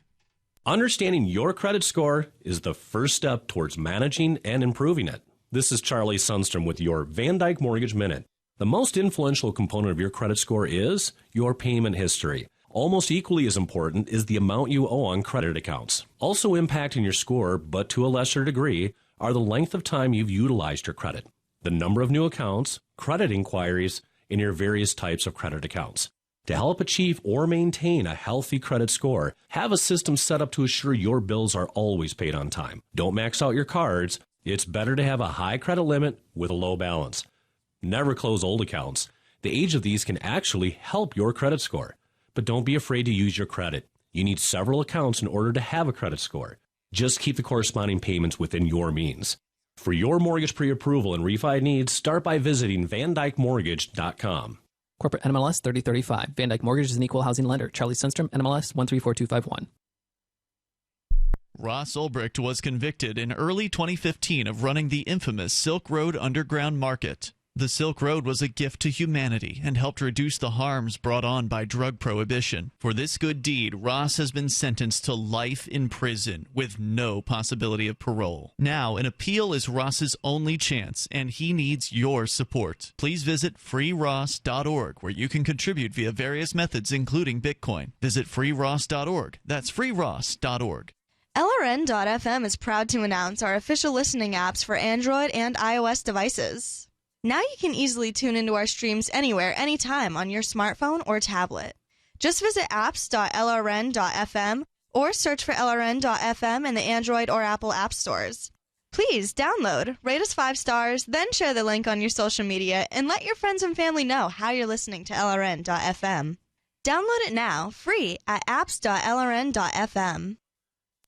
Cop Block Radio is up next, live after the news on the Liberty Radio Network, LRN.FM. From Keene in the Shire, the Liberty Media capital of the world, this is Darryl W. Perry, host of FPP Radio News for Wednesday, February 10th, 2016. Silver is trading at $15.22 per ounce. Gold is valued at $1,189 per ounce. And according to BitcoinAverage.com, the average price of Bitcoin is $380. Antiwar.com reports an airstrike in southern Syria's Darra province hit a Doctors Without Borders supported hospital earlier this week, killing at least 3 people and wounding 6 others, including a nurse who was working at the facility. Doctors Without Borders reported that the strike incapacitated the hospital's ambulance service and did some damage to the building, which is just 7 miles away from the Jordanian border near Tafas. Doctors Without Borders also reported some 20,000 civilians fled the area. Fighting has picked up in the Darra province in recent weeks, with the Syrian military advancing into multiple towns and chasing the rebels back. When Jordan was allowing rebels to use their territory, they were able to amass significant gains in Darra. In recent months, Doctors Without Borders hospitals have been hit in growing numbers in Syria and Yemen, while the U.S. attacked a major hospital in Afghanistan late last year. If you're fed up with the government running every aspect of your life, but you're not listening to the Lava Flow podcast yet, what's wrong with you? Go right now to thelavaflow.com/listen. The Lava Flow podcast, channeling the flow of information to the libertarian, anarcho-capitalist, voluntarist, and agorist community. Subscribe today using any podcatcher at thelavaflow.com/listen, or just go back to sucking up to the government. The Lava Flow podcast, striking the root every episode. UPI reports tens of thousands of convicted felons living in the state of Maryland will be able to vote in all future state elections, including this year's, regardless of whether or not they have completed their terms of their probation or parole. The Maryland Senate on Tuesday struck down a veto by Governor Larry Hogan by a vote of 29 to 18. The bill to extend felons' voting rights was first introduced in last year's General Assembly. Democratic lawmakers reinstated the bill this year and it passed, but that plan hit a snag when Hogan broke out his 6th veto to freeze the bill in its tracks. The Maryland House of Delegates also voted to overturn Hogan's veto last month. Presently, convicted felons in Maryland must complete the terms of their parole and probation before they are allowed to register to vote. This bill removes that stipulation and will allow tens of thousands of newly released felons to participate in the voting process. For nearly 40 years, Roberts & Roberts Brokerage has been a trusted source for buying and selling precious metals like gold and silver. They also take Bitcoin for precious metal purchases and have permanently removed the minimum purchase amount for all orders paid in the digital currency. Call Roberts & Roberts today for knowledgeable advice on buying and selling precious metals and a forward-thinking approach to new technologies. 800-874-9760 or visit online at rrbi.co.